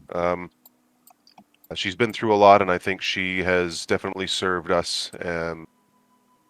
I'm confident to say that she wouldn't regret. Should she have the capacity, she would not regret her decisions. And yeah, I think that would be an honorable way to remember Shimmer. I'm a little skeptical, however, if it will work, as you have your bond with your ancestors. But I'm willing to try it. Either way, I would have a memorable keepsake, physically, of Shimmer. She would be imbued on your body until you, too, return to the earth. Yep, I think that is a good idea. I do like that, and yeah, I thank you, my friend, for that very sentimental gesture. I think that is a very good idea, and I trust your ability to It would be my impart honor that as gift well. on me. So after I will do a cooking check here. Yeah, make your cooking check. Yeah, you make an absolute bouquet in that smash pot of yours. Use a lot of nice fresh ingredients you find around the Lyceum. You also use a lot of very choice spices from your spice pouch. What would you like to make that you would like to make perfectly right now? Anything. Ooh. Doesn't have to be a stew. Pot can be used as anything.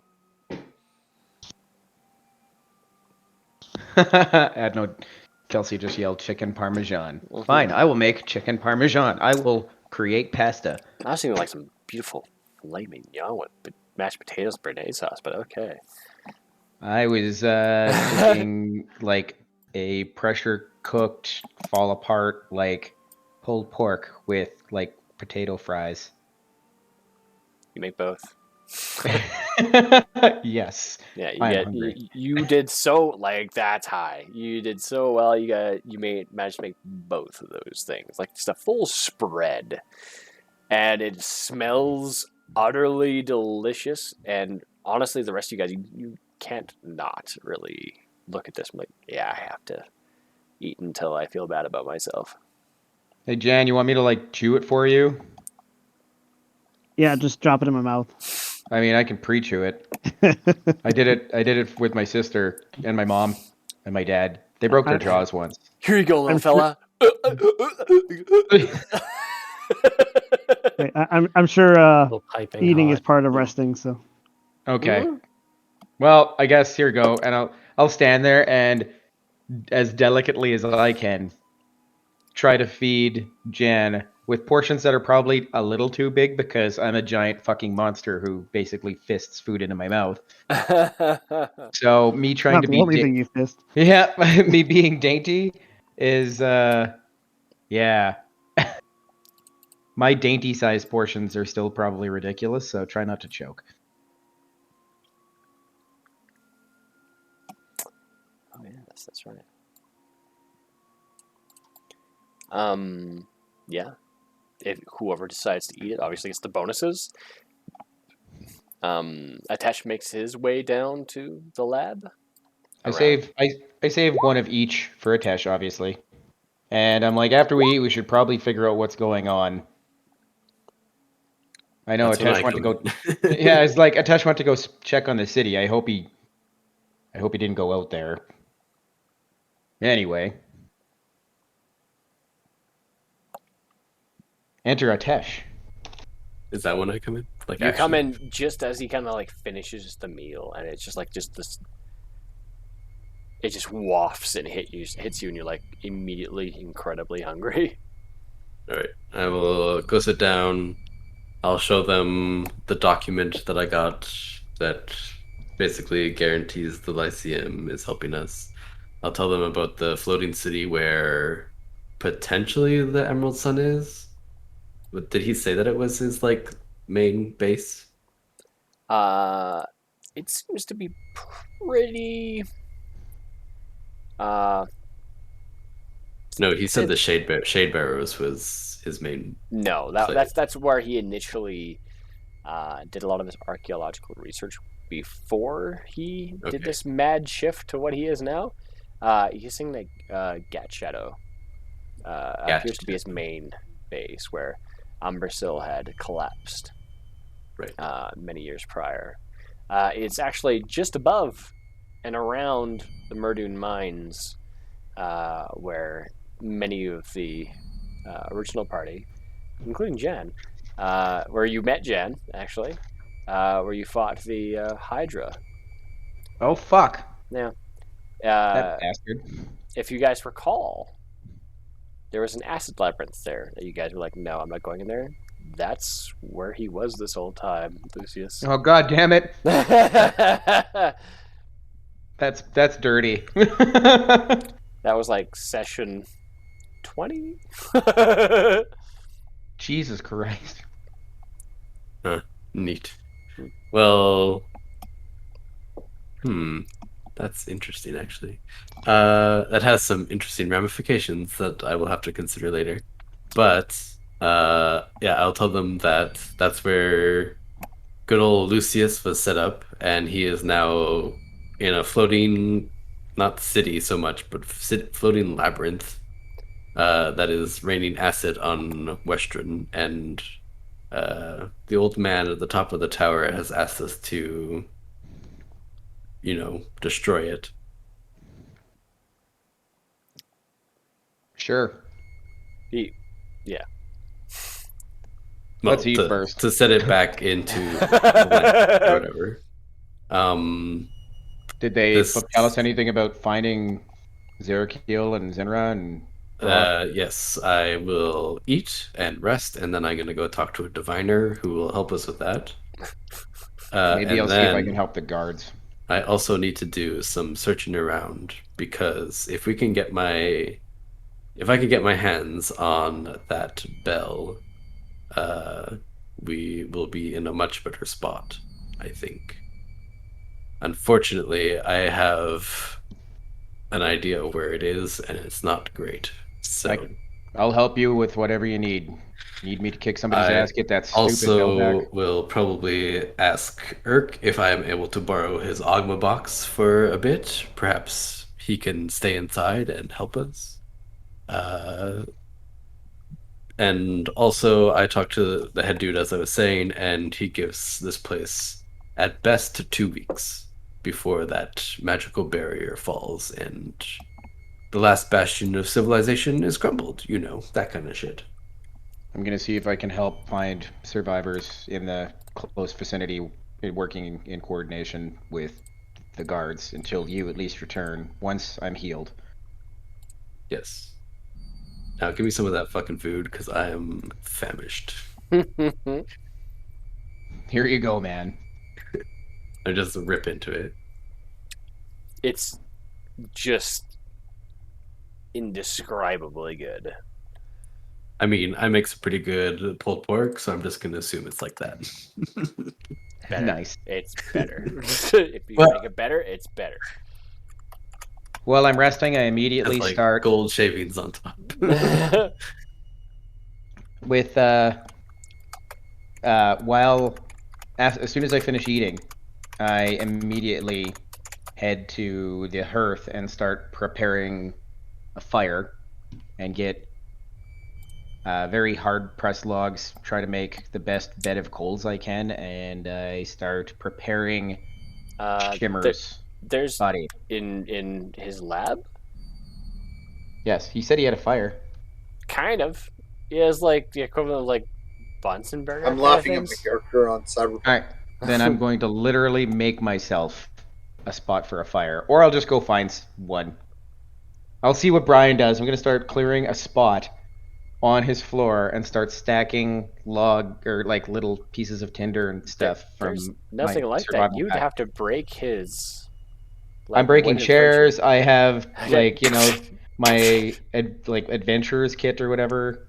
Yeah, I'm like grabbing whatever I can to make a fire. Yeah. So Brian, yeah, you see him like busting your chairs and like busting some of your tables, kind of like very vastly sliding a lot of your like chemistry and alchemy sets to the side so he can like bust off a piece of table to burn in the center of your lab. So what's going on? I am preparing a ritual. It's like a housewarming ritual where you trash the place? Well, no, I'm going to make tattoo ink out of Shimmer's corpse. We're liquefying bodies to tattoo on people? I mean, kind of, but first I have to turn it into powder. There's a whole thing. Alright. Wait, I guess... Sorry. I guess, you sound concerned. The barbarian in me got the better of me for a second. Do you guys have maybe some sort of hearth area, maybe some actual firewood? You're asking if we have an indoor crematorium, or if you can turn my office into one? Pretty much, yeah. If crematorium means burn things till they're dust. That's so, precisely. You also see walking through the door, Brian. Oh. Hey, Brian. Wait. Oh. Hi. I mean, shit, which one was that? Listen to him, he's crazy. I'm in charge. The real one. That's who it was. That's something the fake one would say. Ivan, come over here. And Ivan's like, There's only one way to fix this. We have to stab one of them, or both of them, and see which one can be healed through magic. Alright, and stab the one by Jan, because that's the fake one. You know what? I will take... I'll like grab little knives off the counter. Put them... Give one to Brian, and the other one to Brian. I put my hands on Brumal's hands before he hands them out, and I'm like, does it really matter? More fighters seems like a good idea. Oh, I mean, I guess I was gonna tie their hands together. Not really up for that. Oh, see, that's how we did it when choosing chiefs. The knife fight. Except we had like stone daggers. My God. One time, these two fought for almost 2 straight days. And, actual Brian, you know that you probably have company coming at some point. Somehow, in the Lyceum.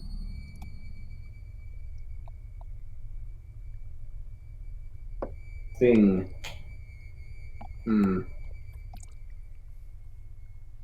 I mean, Brian, I would have made you a tattoo as well. If we get a chance, I can get your dog's corpses. Yeah. Tattoos are pretty cool. Tattoos are pretty cool. Yeah, I mean, I'll be alright with that. Yeah. I'd be pretty alright with that. I mean, the dogs didn't even come out. They knew to hide. I felt so bad. Good dogs. Yeah, they were pretty good dogs, so I remember them. So, one of the Bryans, is there somewhere I can cremate, I make air quotes, these parts? I can do it. I mean, I'm totally game for that, but it is part of a ritual. I have to do a whole bunch of things while this is happening. I mean, we're burn down my lab and hide the evidence. I mean, Brian, you actually see as Ivan quickly goes underneath the table, and you see him come out from like in his mouth. There's like this like large like paw with like opposable thumbs that had like a leopard print on it.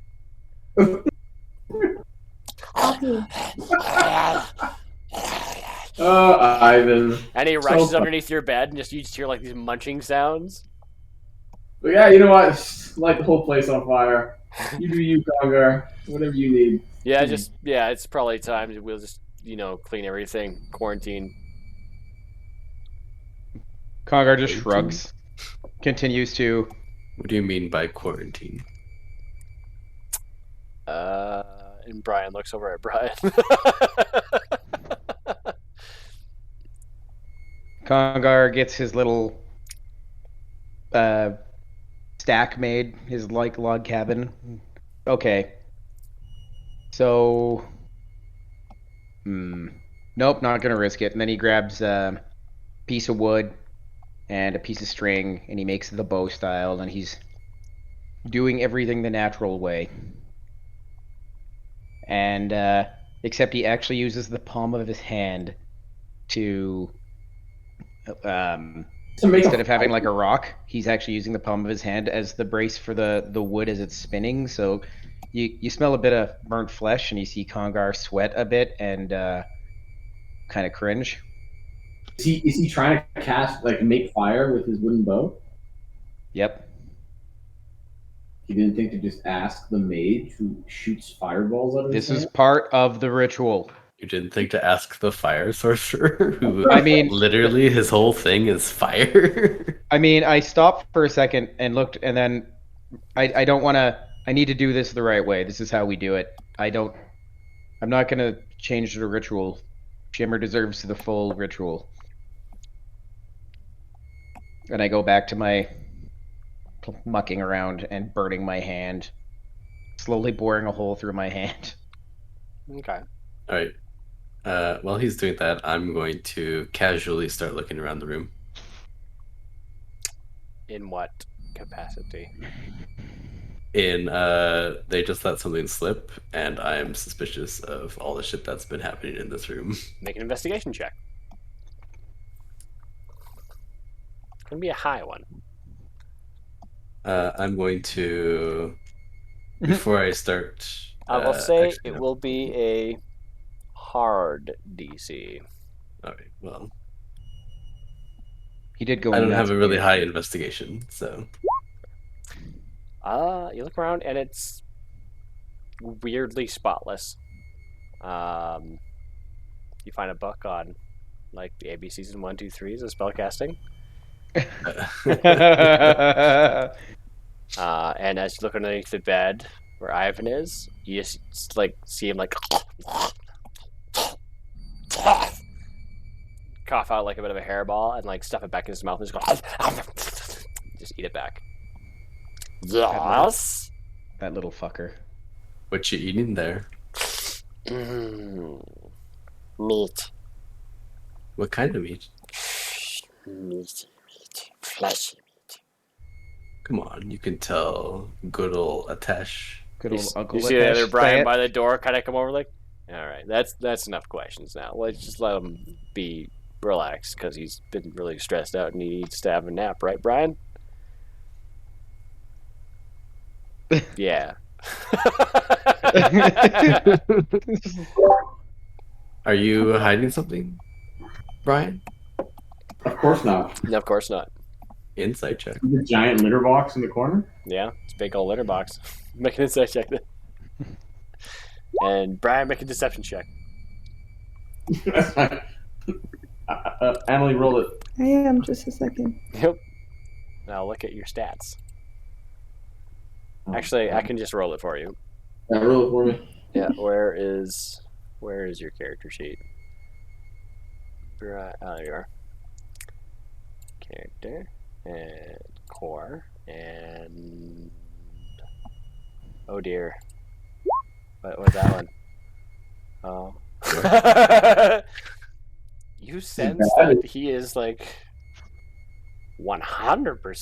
You see sweat coming down his face, and he's looking at the door, and he's looking at the tables and the floors, and you look out the window, he's touching things, every once in a while he arches back a little bit, look underneath the table kind of slightly a little bit, trying to make it not look conspicuous, but he's being super conspicuous.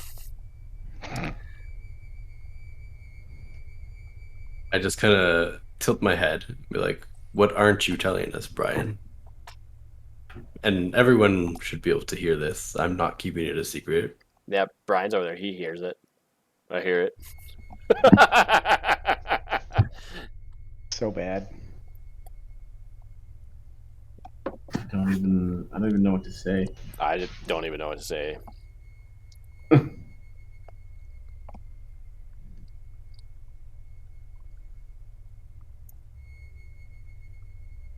So I guess we'll just leave it at that. The music is perfect. Yes! Oh my god, finally! Oh god, my hand! As there's like a little tiny flame, and I begin to nurture it. Yeah, smoke starts to kind of like fill up the room a little bit. As you hear like the crackle and you start to like blow and it goes and gets wider and it starts to catch on to like the chair leg and the other bits and pieces of furniture that you put into the pile. As the smoke begins a kind of a gray to a dark black to then a kind of strange kind of greenish arcanic blue is tinged with it. As your tattoos begin to kind of almost levitate this bluish color slightly just off of your biceps and your forearms and your chest and your back. I begin to rage, and then I will your eyes turn white. I take out a knife. Okay. And I gouge around my thumbnail. Okay. And then I bite my thumbnail and rip as hard as I can. Oh, that's a painful one, although minor. Technically, not minor to me, minor to the game. You can roll 1d4, and I'm going to call that...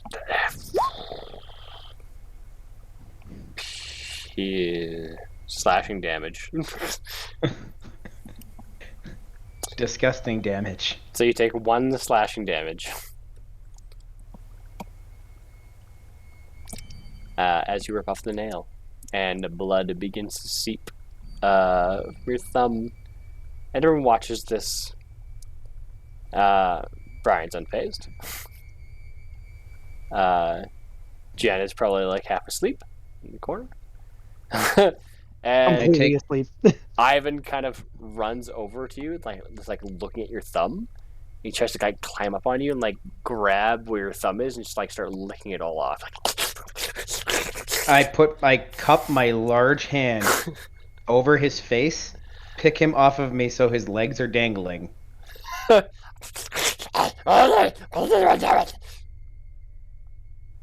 And I look over with straight glowing white eyes, glowing tattoos to the Bryans. Ivan? Down. And he's still like holding on. He's like, I release. And he like just coughs up this hairball.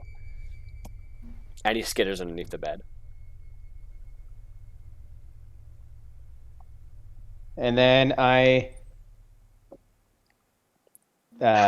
with the thumbnail, start taking one of the pieces of wood, and I slowly rock it back and forth in the piece of wood until it kind of becomes embedded in it. And then I place it at the bed of the coals until it catches.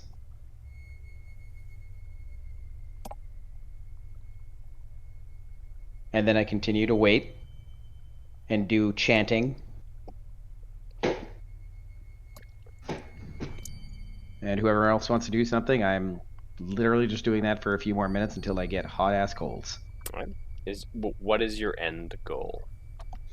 The end goal, there's a whole thing. So basically what I'll end up doing through the evening is once I get hot colds, I will take the parts of the animal and one by one slowly just scorch them until they are brittle. Then I will take them into a bowl and mortar and pestle style I will start turning them to powder, and once there is enough of the powder, I cut my hand open and fill the bowl with my blood. And then I turn it into a paste. And I'll add a little bit of alcohol, basically pure alcohol, to thin it out. Okay. So you're planning to make a tattoo? Yep, I'm making ink.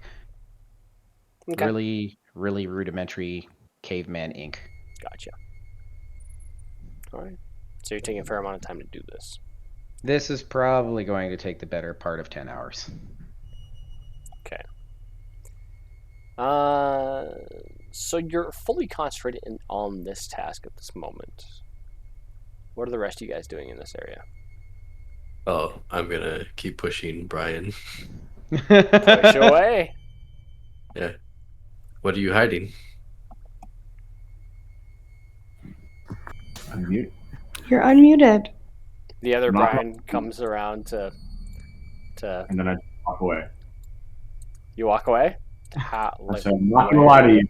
And then I turn around and I just walk to like another corner of the room. You walk about 10 feet away into another corner. I walk over there. I walk to the other corner.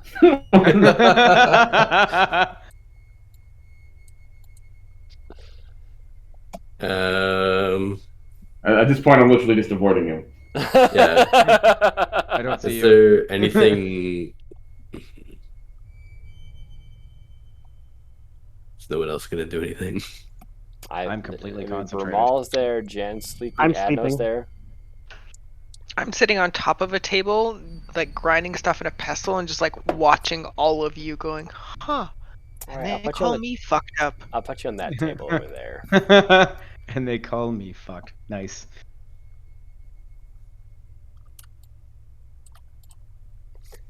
Okay. So none of the rest of you guys are doing anything. I'm gonna mosey us back to the other group. Zerakil, Zinra, what are you guys doing? We are Still rested, sitting I here. presume? Yes.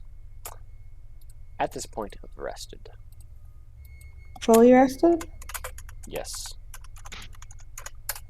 And we're Oh, still are we sitting. fully No, rested? you guys aren't. These guys are they're just in a wasteland, so I'm giving them a little bit of a leeway. Zerakil or Zinra, whoever is first, please roll a d10.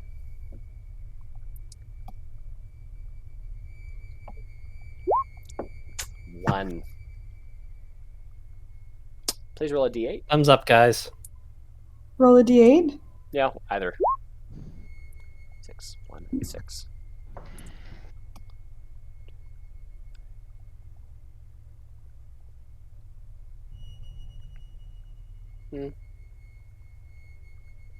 Okay. So, we are currently here right now.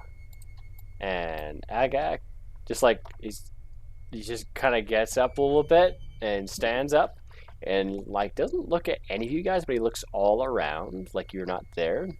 He just goes,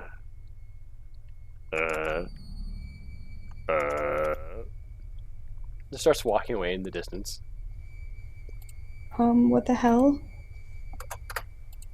Agak, come back. Hello? He does not hear you at all. Do we follow him? He's just going in a random direction, just like stumbling over rubble and stuff. He's like looking up into the sky. And when you guys look up in the sky, it's just like a solid gray. As if there was this like wall put up in the sky instead. And it's probably like 1,000 feet above you. Follow him. And you know how sometimes there's like a heavy fog across the ground? You kind of have that too, but you can kind of see like it's just like almost fairly fast moving, similar heavy fog in the sky. rushing across that weird wall, that gray wall on the ceiling of the sky. It makes you feel very boxed in. And I was kind of like looking up at that and looking around. It doesn't seem to really register anything.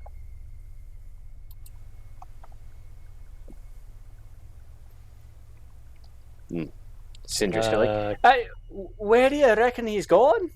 Is he looking for food, or does he know the way out? No, I think he's just wandering. Right, that guy is just completely crazy, is what he is. I probably wouldn't follow him too far. Maybe we should tie him up or something. Good idea. I go up to a Gak. Yeah, you go up to him, and he's still kind of like slightly stumbling away a little bit. He's like looking around as he's stumbling. He's like, mostly like kind of like looking up towards the sky, like a 45-degree angle, and he's not going anywhere. He's bewildered perpetually. I clicked the thing, but it didn't come out.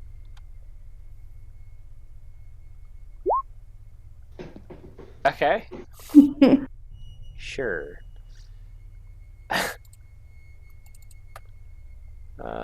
Wisdom. Would it be crazy if he passed us?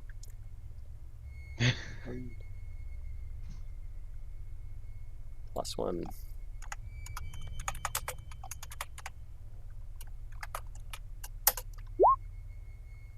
Nope. So as he's like looking around, and he's about to stumble a little bit, he just stops. He's like,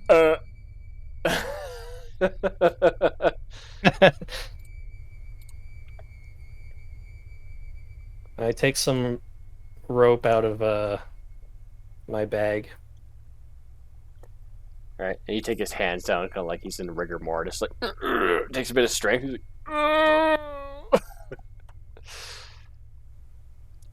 and I tie him up as best I can. all right, I'm gonna say,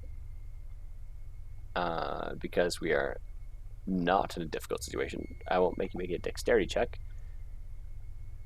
I'm gonna say this will be an intelligence check. Intelligence? Yeah, you have time, so you can have time to make a good knot if you know how.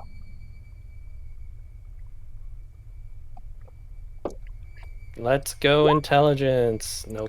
So, there's something about a reef knot or something like that. You think you remember back when you joined the Shields of the Plane, and you think you got it, and you kind of like pull on, like, you feel like if you pull on this one inner knot, it'll probably come completely loose. But maybe it's supposed to do that, so instead you pull on like the firmer knot, and it seems to be pretty firm. Like it's not coming loose. So maybe yes, this is a yes knot for sure. Yep. All right, he's tied up, and he's still held for less than a minute. Please, Zinra or Zergil, roll another d10 after this moment. 6. Yeah, and Zergil, you just kind of like drag him back to the kind of circle where you guys were at. And he's just sitting there just going, All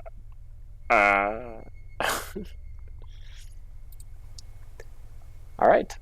What do you guys do? What are you discussing? What are you doing? I try to figure out where we are exactly. That's gonna be a Arcana or history check at least. Nope, same thing. Nope. Yeah. You're not entirely sure. Maybe you are dead. This looks like a place where dead people go.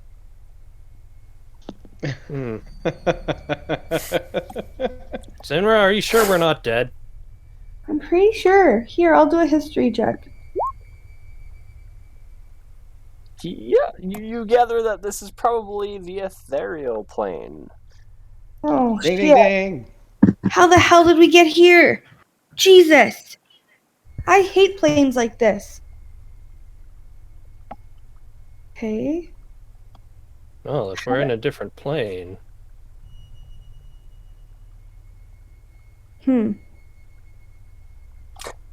Yes. You, from your rolls in it, you gather that you're in the border ethereal. So you can't see beyond 60 feet. It's like just seeing fog past that point.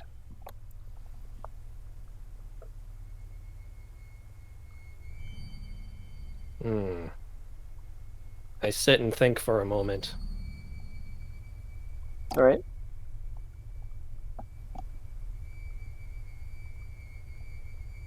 Well, if we are in a different plane, I might be able to get us home. However, I'm not sure where you'll end up if I were to do it.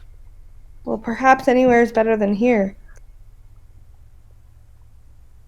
Yes, perhaps Famous last our words. home plane in the middle of an ocean or in the sky. True.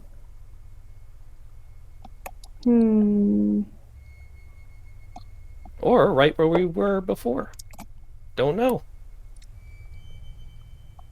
Well, I don't have any spells that can, like, get us home, so we're either just gonna start walking, or I don't know. Well, if we are going to start walking, I suggest maybe we go towards the city of Amon. Maybe there's someone inside who could help us, perhaps. Or, I mean, it looks pretty it's silent and desolate, I'd say, but who knows? I look around. Yeah, we could do that. Check it out. You do see like fog, but you see like just like the very. It's like looking through fog and seeing a shape, and you see the walls of Amon, and you can kind of see the faint bit of the alabaster light. See him in the distance. There's no shield across the walls or anything. It's just dormant. Well, let's I think start we'll by admit- going to Amon, Yeah. and then we can try something. Yeah. As you guys start actually walking and traveling, and you notice that Agak is being left behind because he is frozen solid. Shit, we gotta drag him with us. Well, that only lasts a minute. Yeah. So as you guys turn to leave, and you just hear as he starts like walking around again. Oh god. Agak over here. I take out a ration. I'm like, here, boy. Okay, as you do that, roll a d10. Okay.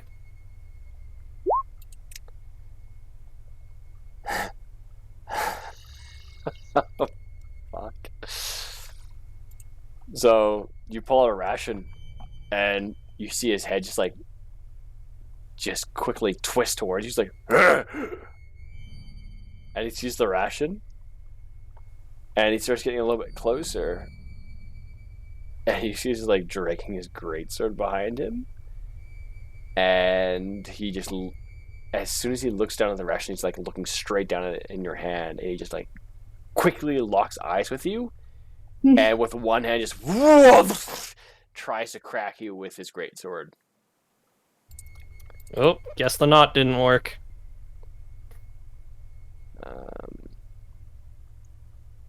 You just see his eyes turn this white. You see slobber come from his mouth. Oh, bye, Agak. That fucking radiant blade. Oh man. Yeah, that's not gonna do it. So, yeah, he tries to hit you, and the shield. You put your shield up. Oh, and you're hitting him back with it. Oh. Yep. Shield And bad. he got a crit. Okay, so he's gonna roll his damage. Okay, you guys, seriously, stop. You guys are acting like children. The blade like launches into his forehead and he dies. The edge of the shield. Takes 17 points. And he just goes, yeah, he goes, shot right back and goes right to his shoulder. Kind of like cuts his shoulder blade and like goes into his chest. And it hits him, and he just like, it's just stuck there. And actually, yeah, roll another d10. I want to see what happens. Oh, he got a full rest too then? He did, yeah. Right? Yeah, okay. Poppy. Hi, Poppy. I love you. Oh. Yeah. She's the devil. He reefs it out of his chest and tries to go for another swing. I'm gonna need you to roll a d4. So, Brockness 1, Sindri's 2, Zerkio 3, Zinra 4. Who's rolling? One of you. Whoever's first. D4. Sindri. Agat goes towards Sindri. No. And he just rips it out, and Sindri's like, no! And you see him like with his greatsword and tries to hit him. Okay, Zinra pulls out I her. step in front of Sindri and use my reaction to Sentry. give him disadvantage. Alrighty then. Nice. Zerkiel, so hot right now.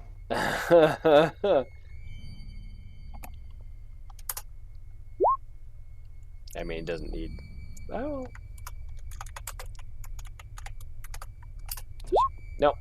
Yeah, he doesn't hit Sindri. As you come out and you like block, and you watch the greatsword kind of like just get knocked out of his hands onto the ground, goes ting ting ting ting, and you just watch as Agak just kind of goes dormant. He's like, and he like looks at his hands and he puts like a couple fingers in his mouth and starts sucking on them.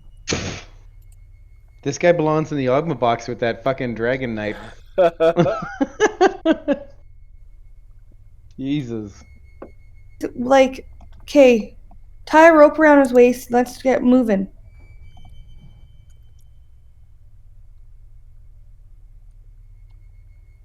Okay, I'll do it, I guess. Do we still have the rope? Oh, I'm not there. Shut up. We still have the rope. Okay, well, let's tie it around him. I will do a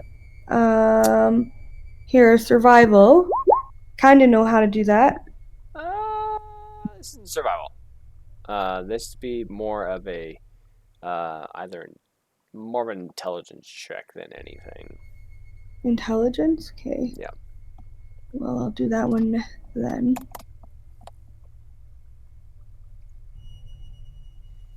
What the hell's intelligence? Just click intelligence.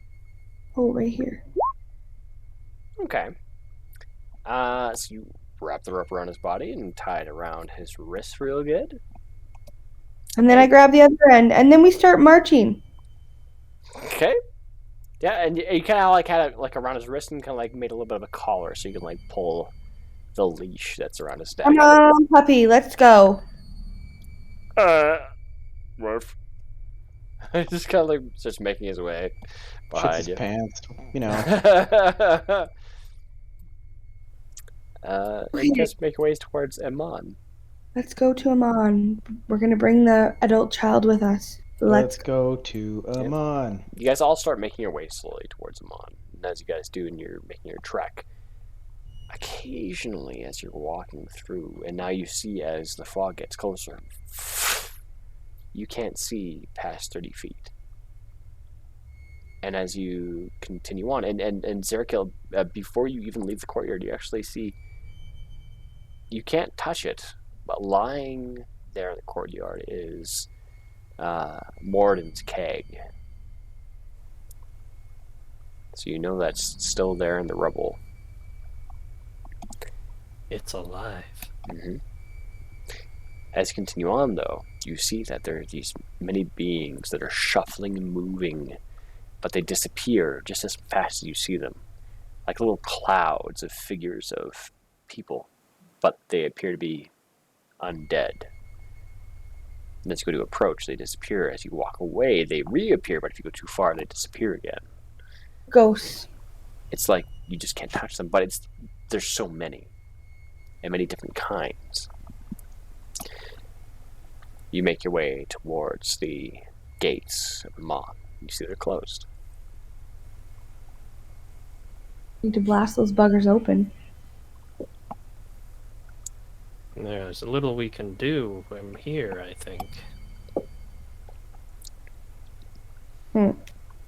Well, why don't you try knocking or something?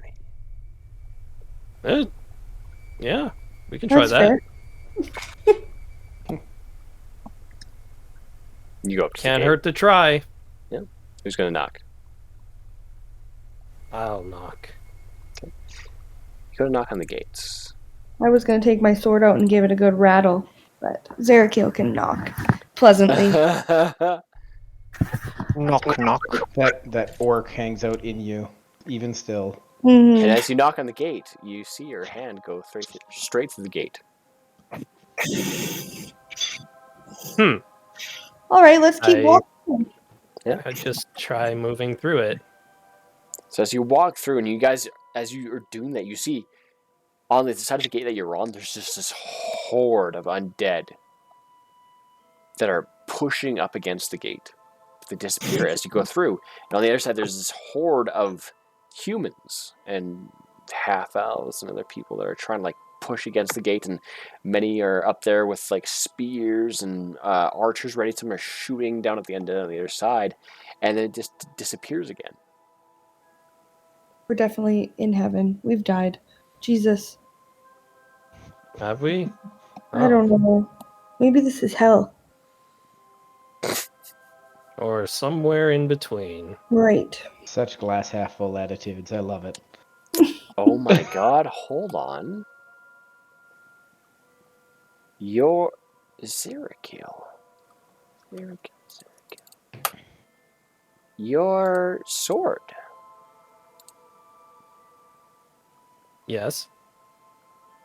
Celestial Blade.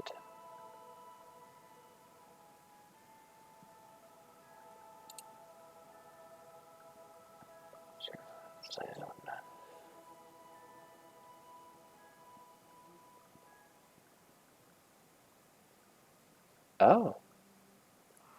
So you have full true sight. So these things don't disappear for you. Oh, yeah. I do have true sight. They're I forgot about that. Completely there. You can see into the ethereal plane easily. Oh, and through it to the material plane. So everything is full color for you for the 30 feet that you're literally allowed to see. Wow. The ethereal plane. So he would have actually saw us back in... Yeah. He would have seen everything. It wouldn't have been flashing it out or anything. You would have seen everything. Well... Lucky you. I went unconscious, though. Yeah. You would have been back up before we left, though. Yeah. It would have been like seeing a picture on top of a picture. Like one faded picture on top of like a full picture. But you would see everything. Tell us what you see. So yeah, you can see like all of these people like trying to like keep the gates closed and like they're casting spells to keep the gates locked. You see various like these purple arcane locks all over the one side of the gate. There's you can't hear anything, I guess, but you can see like these literal figures. And you would have actually seen as Congar and the rest of the group got into a carpet and just flew off towards Amon. Oh my god, they're here. Oh, well then... I guess... we can try the thing now. I find like a safe spot, like that's not full of people, just not to attract attention. I mean, nobody can see you. Yeah, but if I try doing the thing and like bamf back into where we are, it might startle people. Are you talking about cutting from the astral?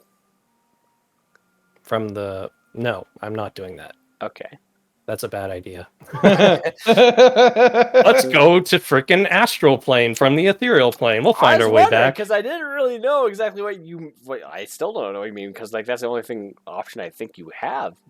But I don't know what I haven't looked at all your abilities, so I fucking love this game. I'm gonna try something. Okay. And I'm gonna try it on myself first, just to see if it ends up being poor. And if it's successful, then I will do it to everyone.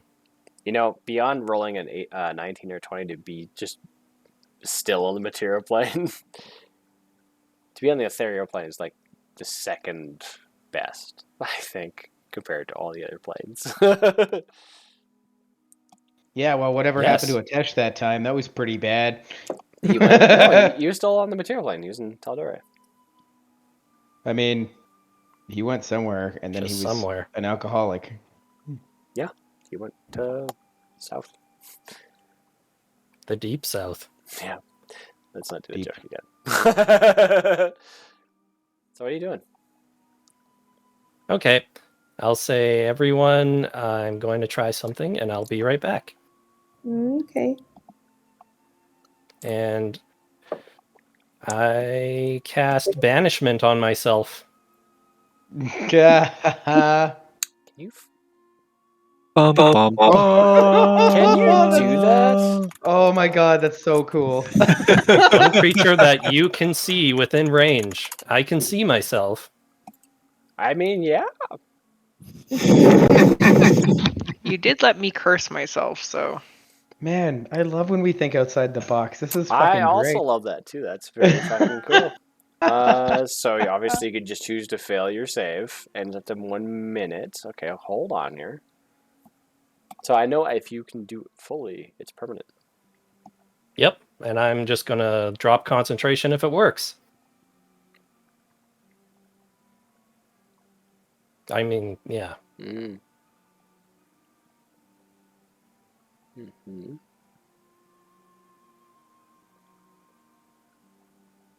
Okay. You would want to concentrate on it for the full duration, otherwise yeah. it'll port back. Yeah, but then I wouldn't be able to bring... Oh, I guess I could target them from No. the material plane. No. I can just see them, right? Oh, yeah, you can't... No, you would be able to target because you can see them. Yep. Awesome. Holy fuck. Can you cast it 4 times? I can cast it. Yeah, and I can cast it at higher levels, so it's all good. Yeah, banishment If you cast it at a higher level, you can target additional people at the same time. Exactly. Huh. All right. Nice. Yeah. Awesome. So you go to an alley. That's the coolest thing in this session right now. Yeah, that's really cool.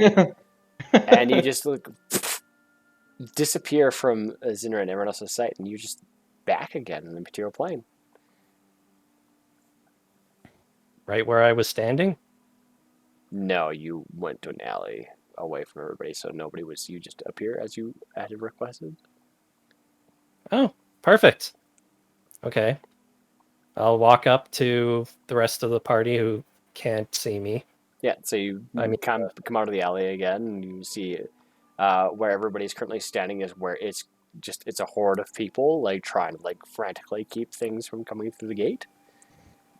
So it's totally calm people standing around a bunch of it's just a mosh pit.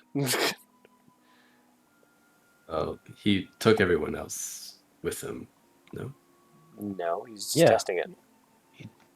Oh, okay. Well, I guess I can just vamp back. I thought you were just testing it. Well, I could.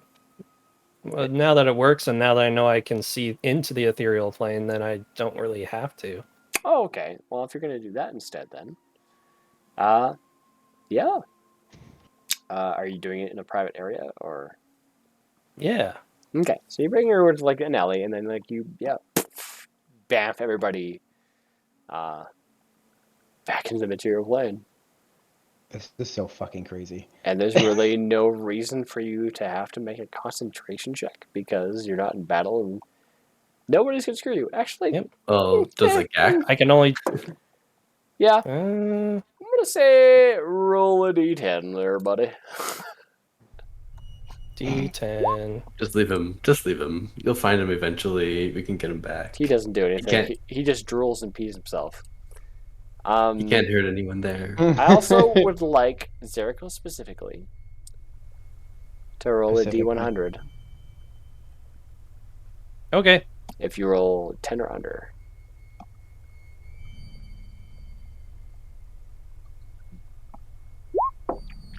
Alrighty, nothing happens. Oh, fuck yeah! You are free and clear, and I'm going to say the minute passes easily enough, and nothing happens, and you are all saved.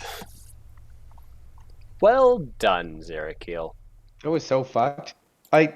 If anybody else got stuck there aside from probably Ipkesh, that whole party would have been screwed if it was like a mix of anyone other than Zinra because of the Periapt. Yeah, and everybody survived because Zinra had the Periapt to bring Zerko back. Oh my god. Oh my god. Crisis as you Together. guys averted.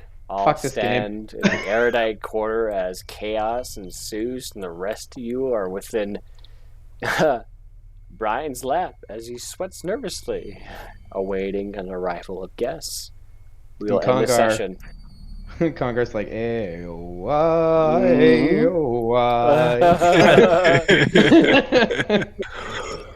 We will end this session for now and pick it up next week.